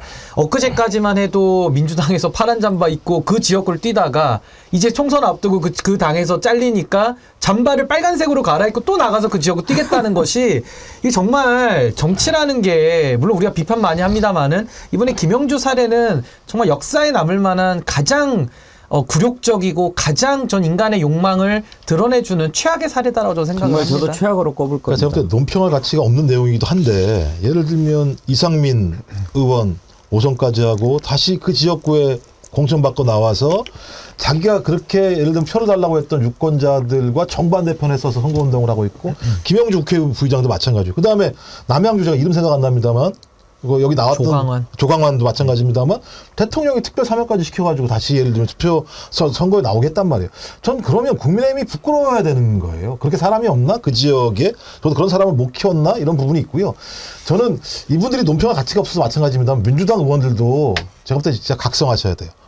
예를 들면 이런 사람을 국회 부의장으로 뽑아가지고 의사당에 망치를 맡긴 거 아니에요. 방망이를 맡긴 거 아니겠습니까? 저는 진짜 국회의원들이 배지 하나만을 얻기 위해서 모든 것을 다 바꿀 수 있다라는 생각을 갖고 있다면 제가 볼 때 유권자를 유권자로 생각하지 않는 거죠. 그냥 배지라고 하는 하나의 물씬에 빠져 들어가 있는 요망한 작자들만 존재하는 거기 때문에 저는 이번 참에 유권자 여러분들이 명확하게 이런 분들에 대해서는 여야를 떠나서 표로서 심판하고 응징해 주셔야 됩니다. 그래야 이런 일을 하지 않습니다. 아니 그 디올백 사건 관련해 가지고 그때 누가 그랬던가요? 인간 본성에 관한 문제이기 때문에 비판할 수 없다고 누가 얘기를 했어요. 그러니까 김영주 의원도 용서가 되는 거예요. 국민의힘에서 수용이 가능한 거죠. 이 공천이라고 하는 의원직이라고 하는 것에 대한 인간 본성에 관한 문제이기 때문에 다 용서가 되는 거고 다 매정하게 할 수 없는 거고 이런 모양이죠. 그런데 지금 보면은 아까 사면해가지고 공천 준 사람들이 한두 명이 아니잖아요. 그 국정원 댓글 사건 이런 관련된 완전히 이거는 국가의 이 체계를 흔드는 그런 문제였는데도 불구하고 서천호 국정원 2차장 공천 줘가지고 지금 당선되게 생겼잖아요. 텃밭으로 갔으니까. 그런 일들이 너무나 비일비재하고 그다음에 단수 공천 받은 TV조선 앵커 출신 2사람 그러는 바람에 박성중 의원이 또 그들 말로 재배치돼가지고 간 거 아닙니까? 이런 일들을 너무나 아무렇지도 않게 하면서 국민의힘은 늘 주장했던 게 비례대표 다 없애자 이거였거든요. 그러면은 그들 주장대로 비례대표 다 없애고 지역구에만 국한해서 국회를 꾸리고 싶다면은 지역구가 갖는 의미가 무엇인지 그 본질에 대해서 조금이라도 숙고를 해야 되는 거 아닙니까? 이런 식으로 유권자의 의사와 완전 무관하게 그 지역을 갈고 닦았던 사람과 의사와 완전 무관하게 여기저기 아무데나 그냥 꽂아놓고 재배치하고 이런 거야말로 정말 사천이라면 사천인 거죠. 역설적으로요. 이번에 민주당 평가 하위 20% 10% 가지고 말이 많았잖아요. 역설적으로 김영주 의원이 민주당 제대로 평가했네. 그렇죠. 이런 평가를 받게 해버리는 거예요. 네. 그렇게 돼버렸었죠. 네. 부산 이대희님도 민주당 의원들이 평가했잖아요. 하위 20%. 그러니까요. 아이고. 근데 저는요, 이게 제가 국민의힘 탈당할 때 기회주의를 비판하면서 나왔는데, 김영주 의원의 행태도 지금 뭐 평가할 값어치가 없을 만큼 정말 이건 최악이다라고 우리가 이야기하고 있지만은, 그런 최악의 의원을 받아들이면서 그걸 당의 외연 확장이다, 다양성이다라고 자랑하는 이 한동훈 위원장의 이 기회주의에 대한 수용성에 대해서도 한 말씀 드려야 될 것 같고요. 정말 한동훈 위원장이 이런 결정을 하는 배경에는 어차피 정치는 우리가 하는 거지 국민들 당신들이 뭔데 이런 식의 굉장히 오만함이 지금 깔려 있는 거거든요. 그래서 제가 이 국민의힘의 이 기회주의에 대해서 한동훈 위원장이 책임자이기 때문에 정말 이런 나쁜 정치 행태와 이 습관들에 대해서 정말 국민들께서 심판을 넘어서 꼭 응징까지 나가주셔야 된다. 꼭 그 말씀 드리고 싶습니다. 네, 재미있는 게 그런 거잖아요. 예를 들어 386 심판하겠다고 그래놓고 386 받아들이고. 그 웃긴 거잖아요. 그 다음에 사촌도 마찬가지인 거잖아요. 지금 얘기 들으면 말도 안 되는 인물이 탈당을 했는데 탈당한 사람을 받아들여가지고 바로 공천 줘서. 그러니까 예를 들어 이런 그러니까 한동훈 스스로가 자기가 한 말들 계속 반대 행위들을 하고 있는 상황이잖아요. 그러면 이런 사람이 하는 얘기를 국민이 믿을 수 있겠습니까? 믿을 수 없는 상황에도 불구하고 또 보수 정표는 한동훈이 얘기만 하면 그걸 또 그냥 엄청나게 대단한 것이냐? 국민들한테, 시청자들한테 이게 발표하는 이런 상황들을 보면서 저는 아마 시간이 지나면 지날수록 국민의힘의 공천이 얼마만큼 문제가 있었는지에 대해서 확인이 될 거라는 생각이 들어요. 지금이야 여러 가지 언론의 보도나 이런 것들 때문에 국민들이 좀 헷갈려 하시긴 하겠습니다만 결론적으로 진영이 다 갖춰지고 나면 국민의힘이 어떻게 사천을 했는지 자기 말과 정반대 행태를 했는지를 알게 되기 때문에 아마 그 균형의 추가 서서히 맞춰지지 않을까 이런 생각이 듭니다. 아니 그래서 건생구팽 얘기 나오잖아요. 김건희 특검법 이제 부결되고 김건희 살아나니까 다들 팽시키는 건데 그 재의결 투표하기 전에는 비례대표 의원 2사람만 컷오프 됐거든요. 그런데 그 투표 끝나자마자 지금 8명 현역 날아갔거든요. 그러니까 이런 것만 봐도 너무나 수가 빤히 보이는데 자꾸만 그런 거 아니라고 한동훈 위원장 본인이 스스로 주장해봤자 그거는 그의 주장일 뿐이라는 거를 국민들 다 너무 빤히 보고 있잖아요. 예. 보수형님 TV님 슈퍼챗 보내시면서 우리 어머니 왈 저 여자 호랭이 물어갈 니은이래요. 근데 저는 김영주 의원 아까 노동자 이야기 하는데요. 다시는 그 입에 노동자라는 말 쓰지 마세요. 정말 노동자들을 이용해왔고 당원들과 국민들을 이용해 먹은 사람이기 때문에 김영주 의원의 입에서 노동자 이야기 나오는 거 굉장히 가증스럽습니다. 김연옥님도 그러셨네요. 새털처럼 가벼운 그 입을 그냥 확. 소병률님 슈퍼챗 보내시면서 저러고 싶을까요? 부끄러운 줄 알아야지. 노무현 대통령 생전에 일갈이 떠오릅니다. IM2 아이디 쓰시는 분이요. 신인규 위원장님 같은 분이 아직 많이 계실 것이라고 생각하고 차라리 영화였으면 하는 이런 간절함이 생기는 현실에 희망을 저버리지 않고 열심히 시청합니다. 꼭 최고가 되시길 바랍니다. 정치 1번지도 최고가 되시길 바랍니다. 화이팅 힘주셨는데 IM2님 감사합니다. 오늘의 댓글로 선정됐고요. 이채 양명주 디퓨저 보내드리도록 하겠습니다. 잠깐 전하는 말씀 듣고 2부로 넘어가겠습니다.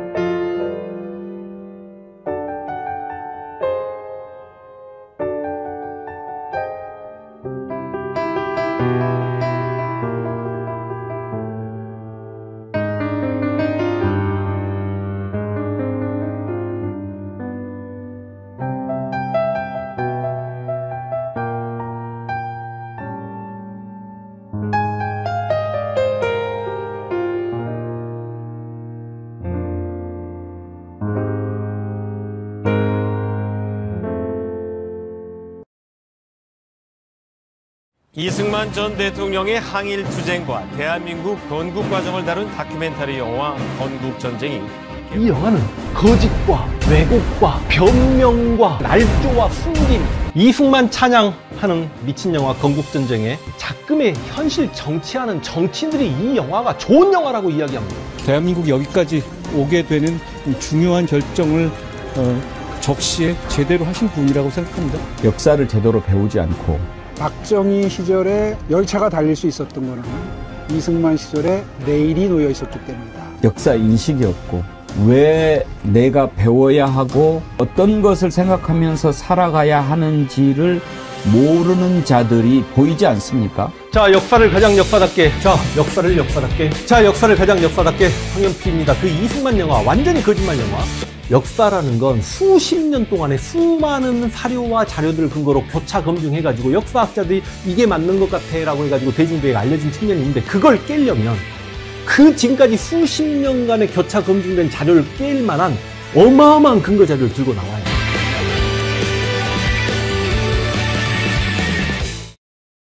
내일 오후 4시입니다. 역사학자 황연필 선생 모시고 속닥속닥 진행하는데요.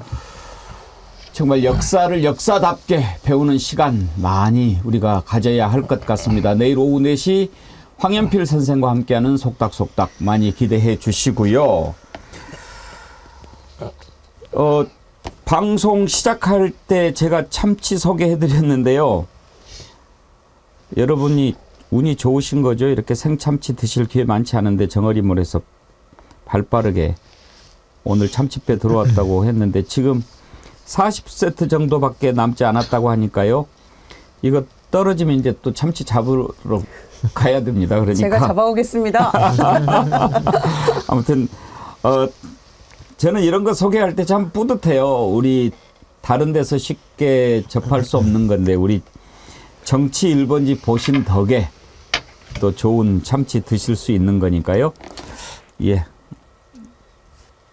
아마 끝날 때쯤에는 제가 소개하기 힘들 것 같고요. 좀 전화 한 통 주시죠. 좀 추가로 좀 만들어 달라고. 그게 참치가 이렇게 나가서 잡혀야 들어와서 이렇게 소개하고 그러는데 그 전에 네트워크 있어서 참치 잡았습니다 하고 연락이 온 거예요. 그래서 생참치를 이렇게 자기들 먹으려고 남겨놓은 게 있지 않을까요? 그건 모르겠어요. 예, 미다리님 슈퍼챗 보내주시면서 대한민국 국민은 덮으려 하면 더 강하게 솟아오르는 부패 정치와 무능한 지도자의 비리를 밝히는 것. 국민은 강한 힘입니다. 그 지도자와 공범들은 국민 앞에 공개 처형해야 합니다. 예. 이은주님 열받고 흥분할 일이 아닙니다. 국민이 깨어있으면 됩니다. 총선에서 철퇴를 내리면 되는 겁니다. 4월 10일 국민 권기, 국민 봉기해서 한 표 행사로 악을 응징하고 심판합시다. 그것이 우리에게 주어진 역사적 지상 과제입니다. 예. 이은주님은 왜 이렇게 맨날 옳은 말만 하시는지. 예. 자, 이제 며칠 남았습니까? 오늘이 제가 이거 앞에다가 딱 항상 띄워놨는데요. 총선 며칠 전 35일 남았네요. 35일 남았는데 이제 공천들 끝나가면 이제 본격적으로 선거전 돌입하겠죠. 근데 이번 선거 지금 여러 가지 양상이 그전과 좀 다른데 이번에는 이런 투표 양상이 좀 많이 있을 것 같다라는 전망이 나옵니다. 지역구는 거대 양당에 투표하고 비례는 다른 쪽에 이렇게 갈 투표 성향이 많이 보인다. 오늘 여러 언론에서도 그런 분석 기사들을 냈던데요. 지금 이제 관심을 모으는 게 조국 혁신당 아닙니까? 조국 혁신당이 제3지대에서는 가장 높은 지지율이 나옵니다. 처음에 민주당 지지자들은 좀 불안한 눈빛으로 지켜봤죠. 혹시 민주당 표 깎아먹는 것 아닌가 그랬는데 어제 이재명 대표와 조국 혁신당 조국 대표가 만났습니다. 그러면서 서로 협력하고 연대하자 그런 얘기를 하더라고요. 참고로요. 다음 주 월요일 백운계 정치 1번지에 조국 대표 인터뷰합니다. 여러분 많은 기대해 주시고요. 어제 이재명 대표랑 조국 대표 만났을 때 모습을 잠깐 한번 보시고 이어갈까요? 민주당과 조국혁신당은 현재 대한민국의 질곡을 함께 헤쳐나갈 동지라고 생각합니다. 조국혁신당은 민주당이 의지는 있어도 조심해야 하는 캠페인을 담대하게 전개하겠습니다. 예컨대 검찰 독재 조기 종식, 김건희 씨를 법정으로, 검사장을 직선으로, 기획재정부로부터 예산처를 독립시키자, 모든 신혼부부에게 공공주택을, 이런 담대한 캠페인을 하면서 범민주 진보 유권자들을 모두 투표장으로 나오게 하겠습니다. 조국혁신당을 찍기 위해 투표장으로 나오시는 국민들께서 자신들의 다른 한 표를 국민의힘에 주겠습니까? 이렇게 연대하고 협력해야 우리는 4월 총선에서 윤석열의 강, 검찰 독재의 강을 건널 수 있다고 확신합니다. 조국혁신당의 창당을 축하드립니다.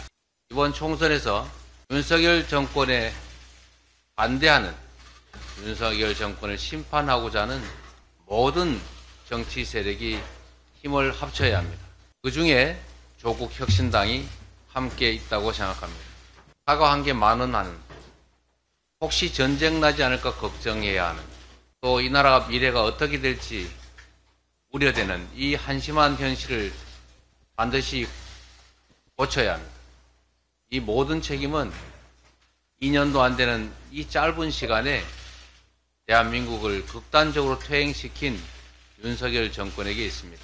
모두가 단결하고 하나의 전선에 모여서 윤석열 정권의 폭정을 끝내는 국민적 과제에 함께하기를 기대합니다.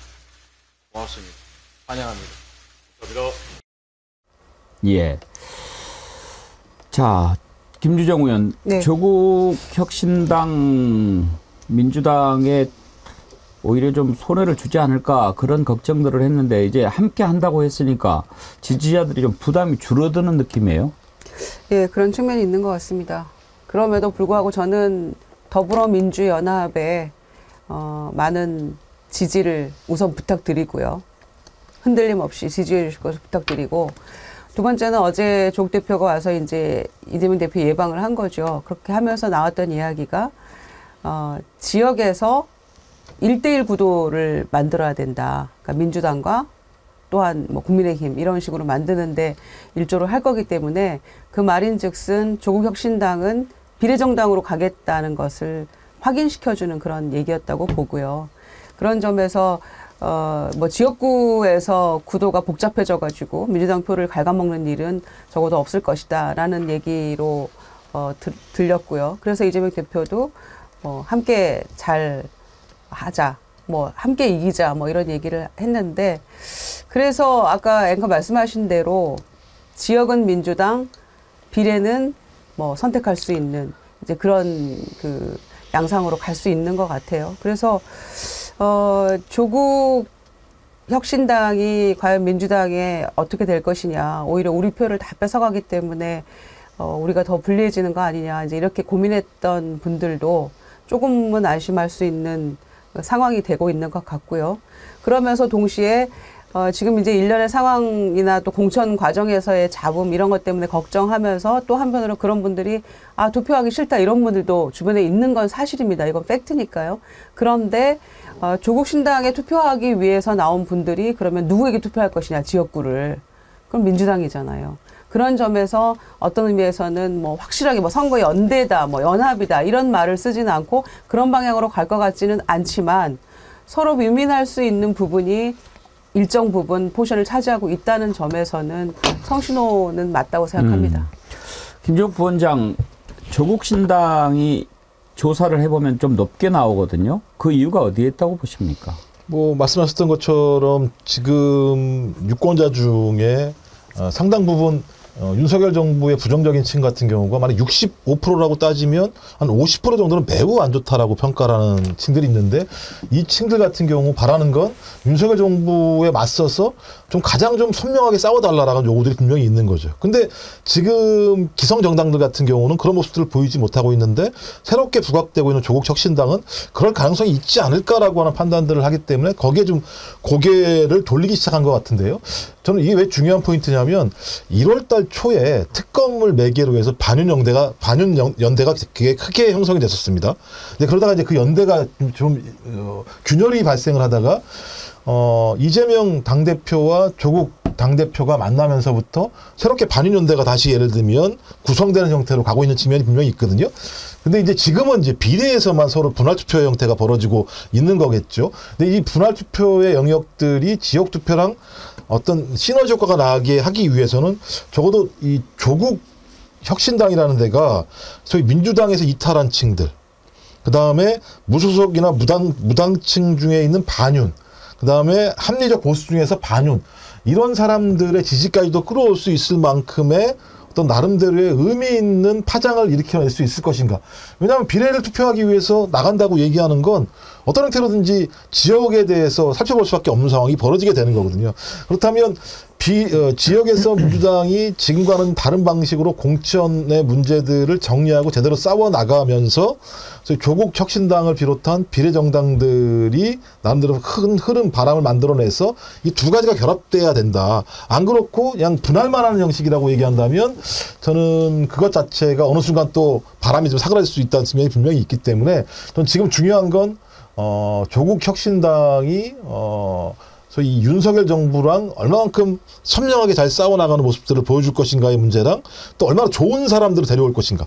좀 그게 중요한 것 같아요. 이제 비례라고 하는 형태이기 때문에 지역이 아니지 않습니까? 그러면 전국적인 인물이 좀 와야 되는데 전국적인 인물들을 보면서 이 소위 반윤연대 핵심적인 지지층들이 저 정도 사람이라면 국회의원이 되더라도 끝까지 흔들리지 않고 싸울 수 있어라고 하는 어떤 나름대로 그런 신뢰를 준다면 저는 이재명의 민주당과 조국의 조국혁신당은 의미 있게 시너지 효과를 낼 수 있는데 그걸 못 만들어낸다면 이 둘 간의 경쟁으로 갈 수도 있잖아요.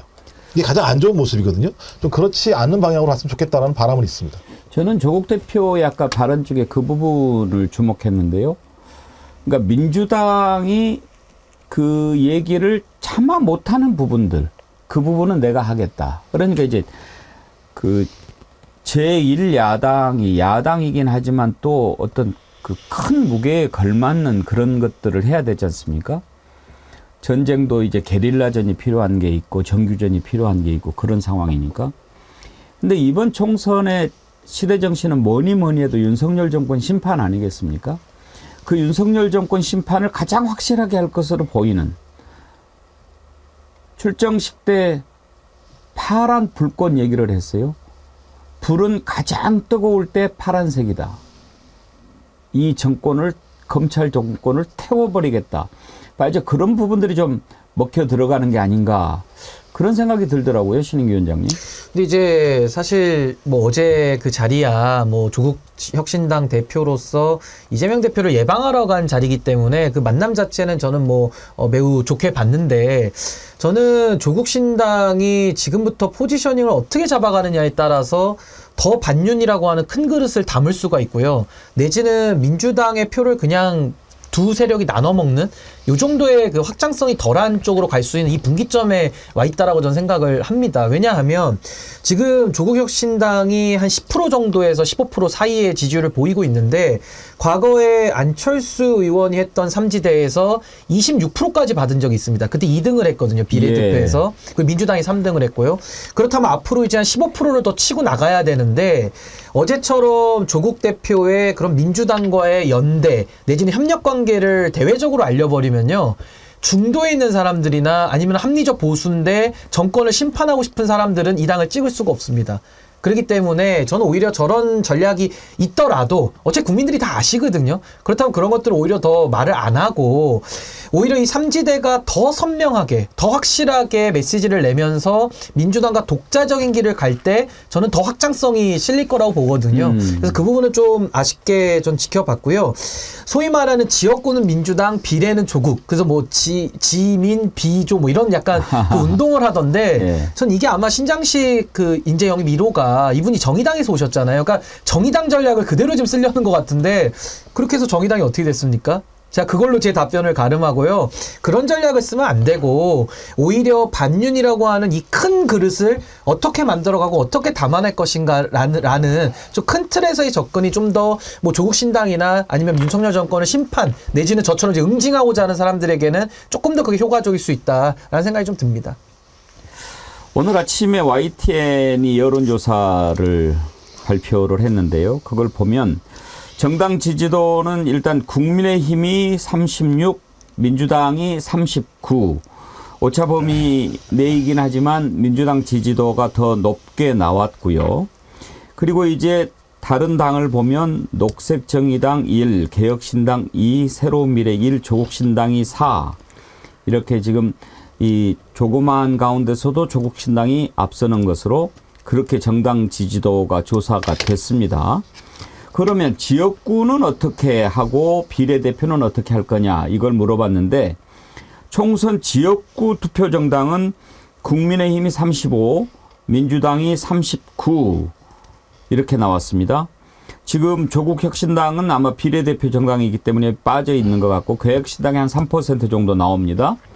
그다음에 비례대표는 어떻게 할 거냐 이걸 보면 이제 좀 주목할 만한 부분이 국민의 미래가 30인데 민주당 계열 비례정당 더불어민주연합이죠? 네. 더불어민주연합이 좀 빠집니다. 21. 이게 어디로 가냐면 조국신당으로 가는 겁니다. 조국신당이 여기에서 15%를 차지합니다.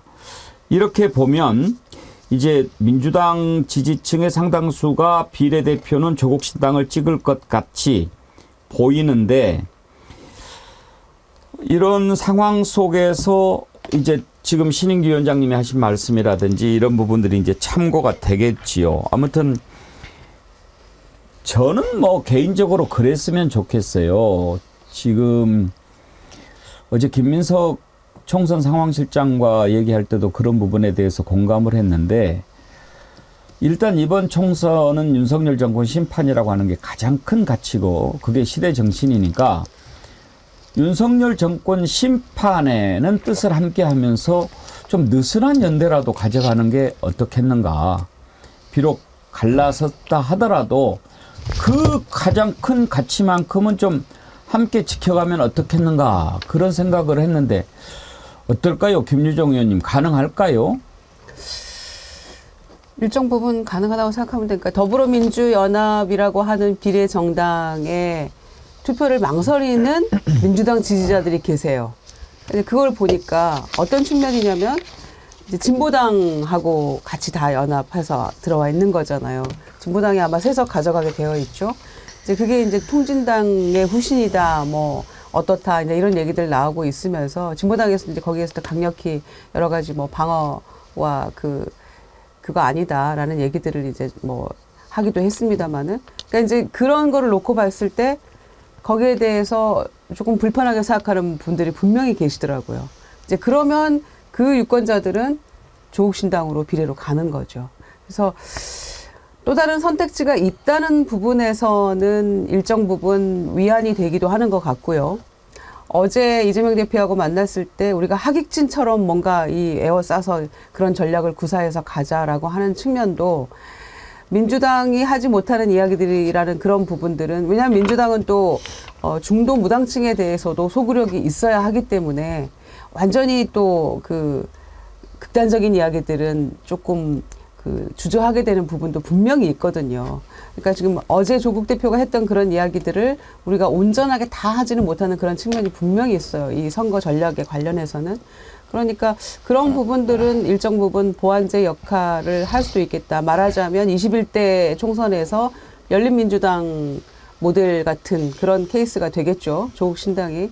그래서 뭐 김민석 상황실장이 이제 그 정도로 인식하고 있다면은 우리가 대놓고 겉으로는 공식화해서 얘기는 못하지만 내심으로는 그렇게 보완제 역할을 할 수도 있겠다라고 그냥 암묵적으로 인정하는 그런 정도로 진행은 될 것 같아요. 이 상황이. 그러나 막판에는 그래도 총선이라고 하면 우리가 막판에 가서 그 무당층이라는 거는 일단은 양 당으로 수렴되는 그런 현상을 보이는 게 그 그 선거 막판에는 보이고 있고요. 그래서 조국 신당이 어느 정도 그거를 견지하면서 할 수 있을 것인지는 다들 말씀하셨던 대로 이후에 벌어지는 그 비례대표 순번을 정할 때 일단 조국 대표가 몇 번에 가는지도 중요할 거고요. 또 어떤 인재들을 저 정도의 인물이 조국 혁신당에 갔구나라는 것들을 고개 끄덕일 수 있는 그런 정도의 순서가 정해진다면 그러면 아마 또 더 소구력이 있을 수 있겠죠. 근데 저는 이게 유의미하게 본 게 아까 우리가 통계 자료를 3개 보지 않았습니까? 그러니까 정당 지지도, 지역구 투표, 그다음 비례대표 투표를 봤는데요. 저는 비례대표 투표는 우리가 1인 2표이기 때문에 밴드웨건 효과가 그렇게 상대적으로 강하게 작용하진 않습니다. 근데 여기 보시면 없다랑 모름 무응답층을 합치면 24%나 아직 마음을 못 정하신 분들이 저렇게 계시거든요. 그러니까 저분들은 이제 지역구 같은 경우는 소신 투표를 했을 때 오히려 이 양대 정당 속에서 본인이 원치 않는 후보가 당선될 거니까 이 밴드웨건 효과 때문에 양당으로 결집이 되지만 이 비례대표는 한 표를 더 행사하는 거 아닙니까? 그래서 이 한 표는 소신 투표로 이제 힘 실어주고 싶은 뭐 미래 투표일 수도 있고 뭐 희망 투표일 수도 있는 건데 거기에도 불구하고 지금 24%는 마음을 못 정했다라는 것은 지금 이 파일을 그럼 누가 가져갈 것이냐? 전 이거 양당으로 수렴하진 않는다고 보거든요. 왜냐하면 양당은 지금 다 위성정당 만들어서 반칙을 쓴 거기 때문에 거기에 대해서 국민들이 비판적인 여론도 많이 갖고 있습니다. 그래서 저는 요 세력을 가져가기 위해서는 조금 더 선명하고 분명한 그 윤석열 정부에 대한 강한 견제의 의지가 담겨야 전 이 표심을 가져갈 수 있을 것이다. 저 그렇게 생각합니다. 비례가 반반이 됐잖아요. 그러니까 비례가 46석이 됐잖아요. 그러면은 일단 보수진보가 반반씩 가져간다고 이제 가정을 했을 때 23석이에요. 23석을 지금 조국 신당도 일부 가져가고 대다수는 더불어민주연합이 가져가고 이렇게 지금 생각을 하는 거잖아요. 민주당에서는. 그런데 21대 총선을 보면 더불어시민당이 17번까지 됐어요. 그러면 그 정도를 상정해 봤을 때는 어떻게 될 건가. 그때는 우리가 성적이 굉장히 좋았을 때인데. 그래서 불과 이제 23석, 많게는 뭐 25석 이 정도 가지고 내부에서 이게 나눠지는 거죠. 조국신당 뭐 이렇게. 새로운 미래는 아마 한석 건지기 어려울 것 같고요. 그렇다면 정말 우리가 이 투표를 신중하게 해야 될 그런 날이 이제 다가오고 있는 거죠. 예. 아무튼 여러 가지 온갖 방법으로 국민들의 눈과 귀를 가리우고 또 뭐 자꾸 엉뚱한 곳으로 관심을 갖게 만들지만 우리가 기억하고 깨어있고 반드시 이번에 잘못하면 정말 그 후에 감당하기 힘들 겁니다. 확실하게 윤석열 정권 심판하는데 힘을 합쳐야 합니다. 짧게 끝으로 하나 이거 살펴보죠. 한동훈 위원장이 계속 이재명 대표 토론하자고 스토킹하는데 그것에 넘어갈 것 같지는 않고 오히려 이제 계속 그쪽으로 지금 바짓가랑이 자꾸 물고 늘어지는 거는 이준석 개혁신당 대표지요. 한동훈 위원장을 향해서 계속 또 펀치를 날리는데 이번에는 뭐 센 타자라고 하는데 방망이 잡을 생각이 없는 것 같다 이렇게 얘기를 했더군요. 양념으로 잠깐 들어볼까요? 저쪽 불펜을 보니까 굉장히 센 타자라 그러는데 방망이 절대 안 잡는 타자가 하나 있습니다. 그게 누구예요? 한동훈 위원장이죠. 그게 아니 방망이 잡은 지 얼마 안 됐으니까. 네, 근데 되게 센 타자라 그러는데 방망이 잡을 생각 안 하는 것 같아가지고 방망이 들고 나오시면 어떠나 하는 생각하고 있습니다. 아니 근데 이미 이번 총선은 불출마 선언을 한 상태라 저는 그냥 상징적으로 어제 한 발언이신가 그랬는데 그게 아니었어요. 불출마하신 분이 출마하겠다 그래서 누구도 말리지 않습니다. 네, 그리고 또 누구 나쁘게 볼 이유도 없고요. 예비후보 등록일이 3월 22일까지인가요? 그때까지만 하면 되는 거니까 그렇죠. 출마하셔라. 그렇죠. 네. 저는 상징적인 어떤 비유적인 표현인 줄 알았더니 진심으로 한동훈 위원장과 붙고 싶다. 물론 뭐 한동훈 위원장 말고도 굉장히 훌륭한 분들이 있겠지만은 뭐 저는 상징적인 의미가 충분히 있을 거라 봅니다. 신인규 위원장님 보시기에 어때요? 한동훈 위원장 출마 안 할 것 같죠? 근데 뭐 사실 이준석 대표 입장에서는 자꾸 이제 한동훈 위원장한테 좀 이렇게 고리를 걸어가지고 좀 체급을 비슷하게 만들고 뭔가 이제 자꾸 언론에 나오고 싶은 그 욕구인 건 알겠는데 첫 번째로는 한동훈 위원장이 문제는 많습니다만은 불출마 선언을 했잖아요. 근데 불출마 선언을 했는데 또 출마라고 얘기하는 것은 본인도 불가능할 걸 알면서도 자꾸 이렇게 언론의 관심만을 끌기 위한 하나의 기법이다라는 그런 비판을 피하기가 어려울 것 같고요. 저는 정치 공학적으로 봤을 때 저는 이준석 대표의 저런 행태에 대해서 정말 국민들께서 저는 엄중하게 꾸짖어야 된다고 생각합니다. 그 이유는 자꾸 한동훈 위원장하고 차기 경쟁 관계로 지금 들어가려고 하는 건데요. 그렇게 하면 아니 지금 뭐 보수 당 안에서 그럼 경쟁을 하지 왜 탈당했습니까? 왜 탈당까지 해가지고 왜 보수 안의 권력 다툼을 바깥에 나와서 하는지가 첫 번째 의문이고요. 두 번째가 더 중요한데 결국 한동훈, 이준석 이 대결구도 뭐 형성도 안 되겠지만 형성시킨다고 합시다. 그럼 윤석열 대통령에 대한 심판이 사라지는 거예요. 여기서 이채 양명주 우리가 외치고 하면 뭐합니까? 이준석 대표 같은 사람들이 나와가지고 한동훈 위원장하고 대립각을 만들면요. 결국 윤석열 대통령 면죄부 주는 거거든요. 전 여기에 대해서는 동의할 수가 없고 이준석 대표 저런 식으로 그 정치를 굉장히 지금 좀 뭐랄까요. 품격이 떨어지게 하는 거거든요. 저는 저런 식의 정치는 좀 안 했으면 좋겠습니다. 정말로. 예, 뭐 저는 일단 이준석 당대표가 한동훈 비대위원장을 좀 하찮게 본다는 생각이 들어서 찝쩍찝쩍 거리는 것 같은데요. 뭐 좀 그럴 수 있다는 생각이 듭니다. 정치라고 하는 것은 경쟁자와의 경쟁을 통해서 자기가 더 우월하다는 걸 보여주는 측면들이 분명히 있지만 본인이 지금 고민할 건 그걸 고민할 게 아니에요. 왜 그 당이 15%까지 지지가 올라갔다가 어느 순간 5% 이하로 떨어졌는가라고 하는 부분을 먼저 고민하지 않는다면 한동훈이건 누구건 그 사람을 통해서 자기의 지지율을 올릴 수는 없다. 왜? 국민들이 이렇게 지금 판단하고 있다면 그 판단을 했던 이유가 뭔지를 찾아서 거기다 해답을 줘야 되는데 그 해답을 못 찾으니까 맨날 저런 걸로 예를 들면 자기의 어떤 노출 빈도를 높이려고 하는 방식인데 저런 방식은 제가 볼 땐 이미 철이 지난 선거운동 방식이라는 생각이 듭니다. 이준석 대표가 왜 신당을 만들었습니까? 윤석열 대통령 때문에 그런 것 아닙니까? 그러면 윤석열 정권 심판이라고 하는 기치를 높이 들어야 되는데 개혁신당에서 윤석열 정부 심판 얘기 제가 별로 못 들어요. 네. 정체성이 이제 뭔지를 잘 모르겠죠. 개혁신당이. 왜 만들었는지 모르겠어요. 그러니까 정치를 바꾸자고 나왔는데 국민들이 얼마나 박수쳤습니까? 근데 이제 와가지고 저런 식의 행동을 계속 반복하면요. 본인의 속셈이 다 드러나는 겁니다. 전 국민들께서 다 지켜보고 계시기 때문에 이제 저런 식으로는 세상 못 바꾸고요. 세상을 못 바꿀 거면 삼지대 못 돌아옵니까? 다시 국민의힘에 들어가서 한동훈 위원장하고 차기 경쟁하는 것이 훨씬 더 정직한 일이다. 저 그렇게 생각합니다. 우리 신인규 위원장님 아직 이제 시간이 많이 남아 있으니까 정당 바꿔주시고 정치 바꿔주시고 나라 바꿔주시고 세상 바꿔주시고 그런 일을 위해서 준비를 좀 잘 해주셨으면 좋겠어요. 뭐 부족한 게 너무 많은데 하여튼 저는 최선을 다해서 국민들의 뜻을 꼭 쫓아가고 그걸 대변하고자 열심히 노력하겠습니다. 근데 이상하게 더 나쁜 사람은 한동훈인데 가다 보면 이준석을 욕해야 되고 이런 일이 벌어져서 좀 난감할 때가 있어요. 가끔 보면. 근데 누굴 욕한다고 세상이 바뀌지 않잖아요. 결국 윤석열 대통령 심판이라는 이 전선을 흐릿하게 하는 거는 걷어내야 된다. 저 그렇게 생각합니다. 오늘 시간이 없어서 다 못 다뤘는데요. 지금 한동훈 위원장이 사천 하는데 사천도 사실 조심해야 돼요. 우리가 또 잘 나가다 삼천포로 빠진다 해가지고 삼천포 주민들 마음 아프게 하고 막 그랬잖아요. 네. 지진도 강진 그러면은 또 전라남도 강진 사람들이 놀라고 사천하면 또 경상남도 사천에서 놀라는데 아무튼 뭐 사천 요즘 나오는데요. 어제 공천 보니까 박근혜 전 대통령의 거의 유일한 측근이죠. 유영하 변호사. 네. 뭐 제가 따까리라고 표현하지는 않겠습니다만 그 공천 주면서 거기 국민의힘 공천관리위원장이 뭐 정무적 판단 이런 얘기 하더라고요. 그게 사천 아닌가요? 그러니까 정말 부끄러움을 모르는 거죠. 네, 부끄러움을 모르는 거죠. 콩이맘님 사천은 국짐이 하고 있지. 박근혜 몇 번 만나고 박근혜 따까리 대구에 꼽아줬잖아. 아 여기서 또 대신 쓰셨네.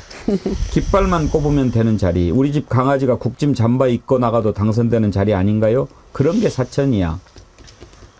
콩이맘님 제 심정을 대신해서 얘기해 주셨으니까요. 디퓨저 보내드리도록 하겠습니다. 아마 댁에 계시겠지만 받으시면 또 다른 방에도 하나 두시고 또 남으면 누구 선물하시고 그렇게 하시죠. 아니 탄핵대 변호사 2명을 다 공천 준 거잖아요. 네. 도태우 변호사하고 그다음에 유영하 변호사를 그것도 다 이제 그쪽에 TK 쪽에 준 건데 이준석 대표 시절에 그 탄핵의 강을 건너려고 얼마나 몸부림을 쳤습니까? 그렇게 했는데 지금 이 둘을 공천을 딱 주면서 상징적으로 정무적 판단했다는 거는 박근혜 전 대통령의 심기를 고려했다는 거 아니겠어요? 그러면 탄핵의 강으로 다시 이제 깊이 빠져드는 그런 결과죠. 근데 이런 걸 본인들 공천 이렇게 하면서 지금 어디다 대고 사천 운운하면서 비서운운하면서 이렇게 합니까? 정말 제가 너무 화가 납니다. 예, 자 오늘 토론은 여기까지 하겠습니다. 여러분 이채 양명주 기억하시고 아직까지 혹시라도 이거 신청 안 하신 분 신청하시길 제가 강력히 말씀드리고요. 하나에 9,900원인데 한 10개씩 하셔가지고 주변에 많이 좀 나눠주세요. 이거 제가 여러 번 말씀드리지만 운동입니다. 운동. 그리고 참치는요. 방송 중에 다 나가버렸어요. 저 완판이 됐는데 아무튼 뭐 사신 분들은 운이 좋으신 거고 또 참치배 들어오면 또 준비해서 말씀드리도록 하겠습니다. 내일 목요일 오후 4시 속닥속닥 역사학자 황현필 선생과 함께 할 거니까요. 많이 기대해 주시고 지금 현재 우리 구독자 수가 29만 4,800명이네요. 오늘 중에 24만 9,840명.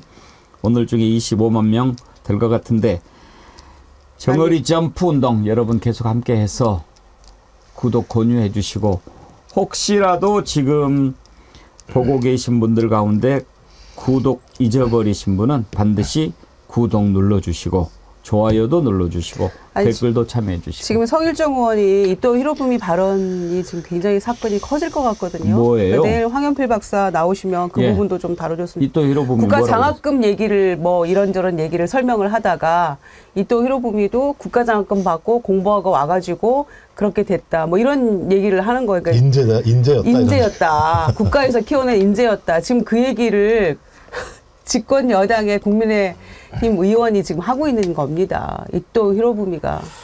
그렇게 해서 그래요? 국가가 키운 인재라고요. 그래서 그 얘기 황현필 박사가 조금 더 응징하면서 조금 해주셨으면 좋겠고요. 국가장학금으로 키워낸 인재가 지금 우리나라 이렇게 만든 거 아닙니까? 그런데 그거를 국민의힘 성일정 의원이 왜 성일정 의원은 오염수 문제며 뭐 일본과 관련된 거라고 하면은 그렇게 기를 쓰고 보호하려고 하고 방어하려고 하고 그런 식으로 얘기를 하죠. 무슨 관계입니까? 몰라서 그러시는 거예요? 무슨 관계입니까 도대체? 금목자학이죠. 아 정말 진짜 속 너무 화가 나네요. 아니 근데 이 정부는 일본하고 도대체 무슨 관계고 왜 그런 거예요?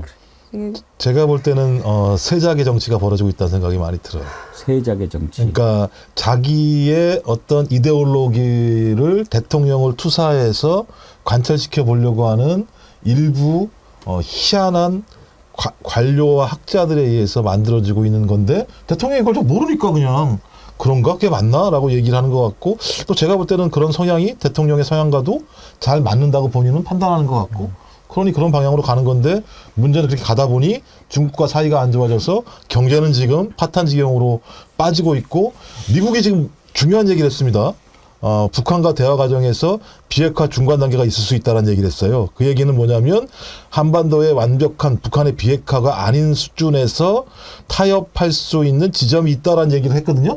대통령 얘기랑 정반대 얘기를 하고 있는 상황이 지금 미국의 입장입니다. 이렇게 제가 볼 때는 낙동강 오염돼 가고 있어요. 지금 맞아요. 우리나라가요. 이토 히로부미가 찬양받을 인재면 우리 안중근 의사는 어떻게 되는 겁니까? 인재를 쏘아버린 게 되는 것이고 저는 성일정 의원 같은 사람 공천 취소시켜야 된다고 저는 보고요. 저는 사람 출당시켜야 됩니다. 근데 저는 역사인식의 부재가 가장 큰 문제겠지만 왜 저런 행동을 할까? 전 저거 약간 가학정치 같거든요. 나를 더 때려줘 지금 이런 겁니다. 그러면서 오히려 민주당이 여기에 대해서 공격을 하면 자기 지지층에게 호소하기 위한 굉장히 저질 정치하는 거거든요. 저 성일정 의원 같은 사람은 진짜 정치를 할 자격이 없고 참 대한민국 국민으로서도 참 부끄러움을 자아내는 사람이다라고 저는 생각이 듭니다. 이승만 기념관 짓는다고 하죠. 박정희 광장 만들어서 동상한다고 하죠. 이토 히로부미 인재라고 하죠. 여러분 투표 어떻게 하시겠습니까? 그 지역구에 조항기 선배가 나와 있습니다. 열심히 지지해 주십시오. 예. 슈퍼챗 오늘 보내주신 분들 아까 제가 몇 분 소개해드렸고요. 최재형님도 감사드립니다. 미다리님, 보스형님, TV님, 소병률님, 쪼양님요.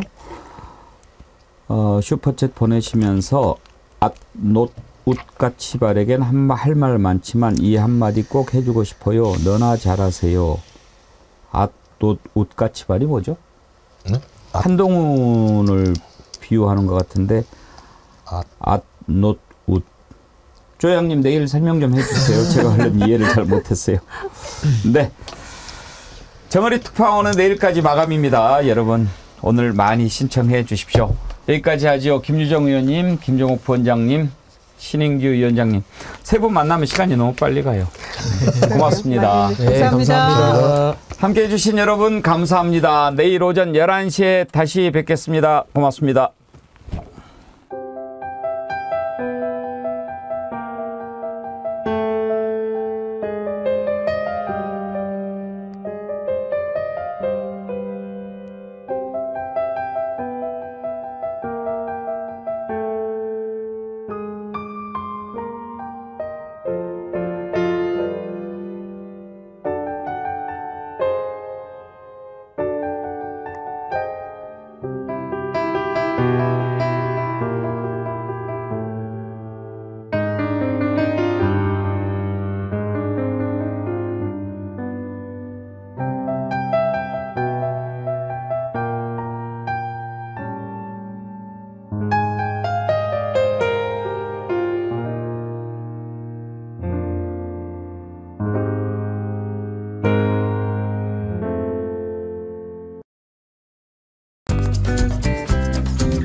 이승만 전 대통령의 항일 투쟁과 대한민국 건국 과정을 다룬 다큐멘터리 영화 건국전쟁이 이 영화는 거짓과 왜곡과 변명과 날조와 숨김, 이승만 찬양하는 미친 영화 건국전쟁에 작금의 현실 정치하는 정치인들이 이 영화가 좋은 영화라고 이야기합니다. 대한민국이 여기까지 오게 되는 중요한 결정을 적시에 제대로 하신 분이라고 생각합니다. 역사를 제대로 배우지 않고 박정희 시절에 열차가 달릴 수 있었던 거는 이승만 시절에 레일이 놓여 있었기 때문이다. 역사 인식이 없고 왜 내가 배워야 하고 어떤 것을 생각하면서 살아가야 하는지를 모르는 자들이 보이지 않습니까? 자, 역사를 가장 역사답게, 역사를 역사답게, 역사를 가장 역사답게 황현피입니다. 그 이승만 영화, 완전히 거짓말 영화. 역사라는 건 수십 년 동안의 수많은 사료와 자료들을 근거로 교차 검증해가지고 역사학자들이 이게 맞는 것 같아 라고 해가지고 대중들에게 알려진 측면이 있는데, 그걸 깨려면 그 지금까지 수십 년간의 교차 검증된 자료를 깰 만한 어마어마한 근거 자료를 들고 나와야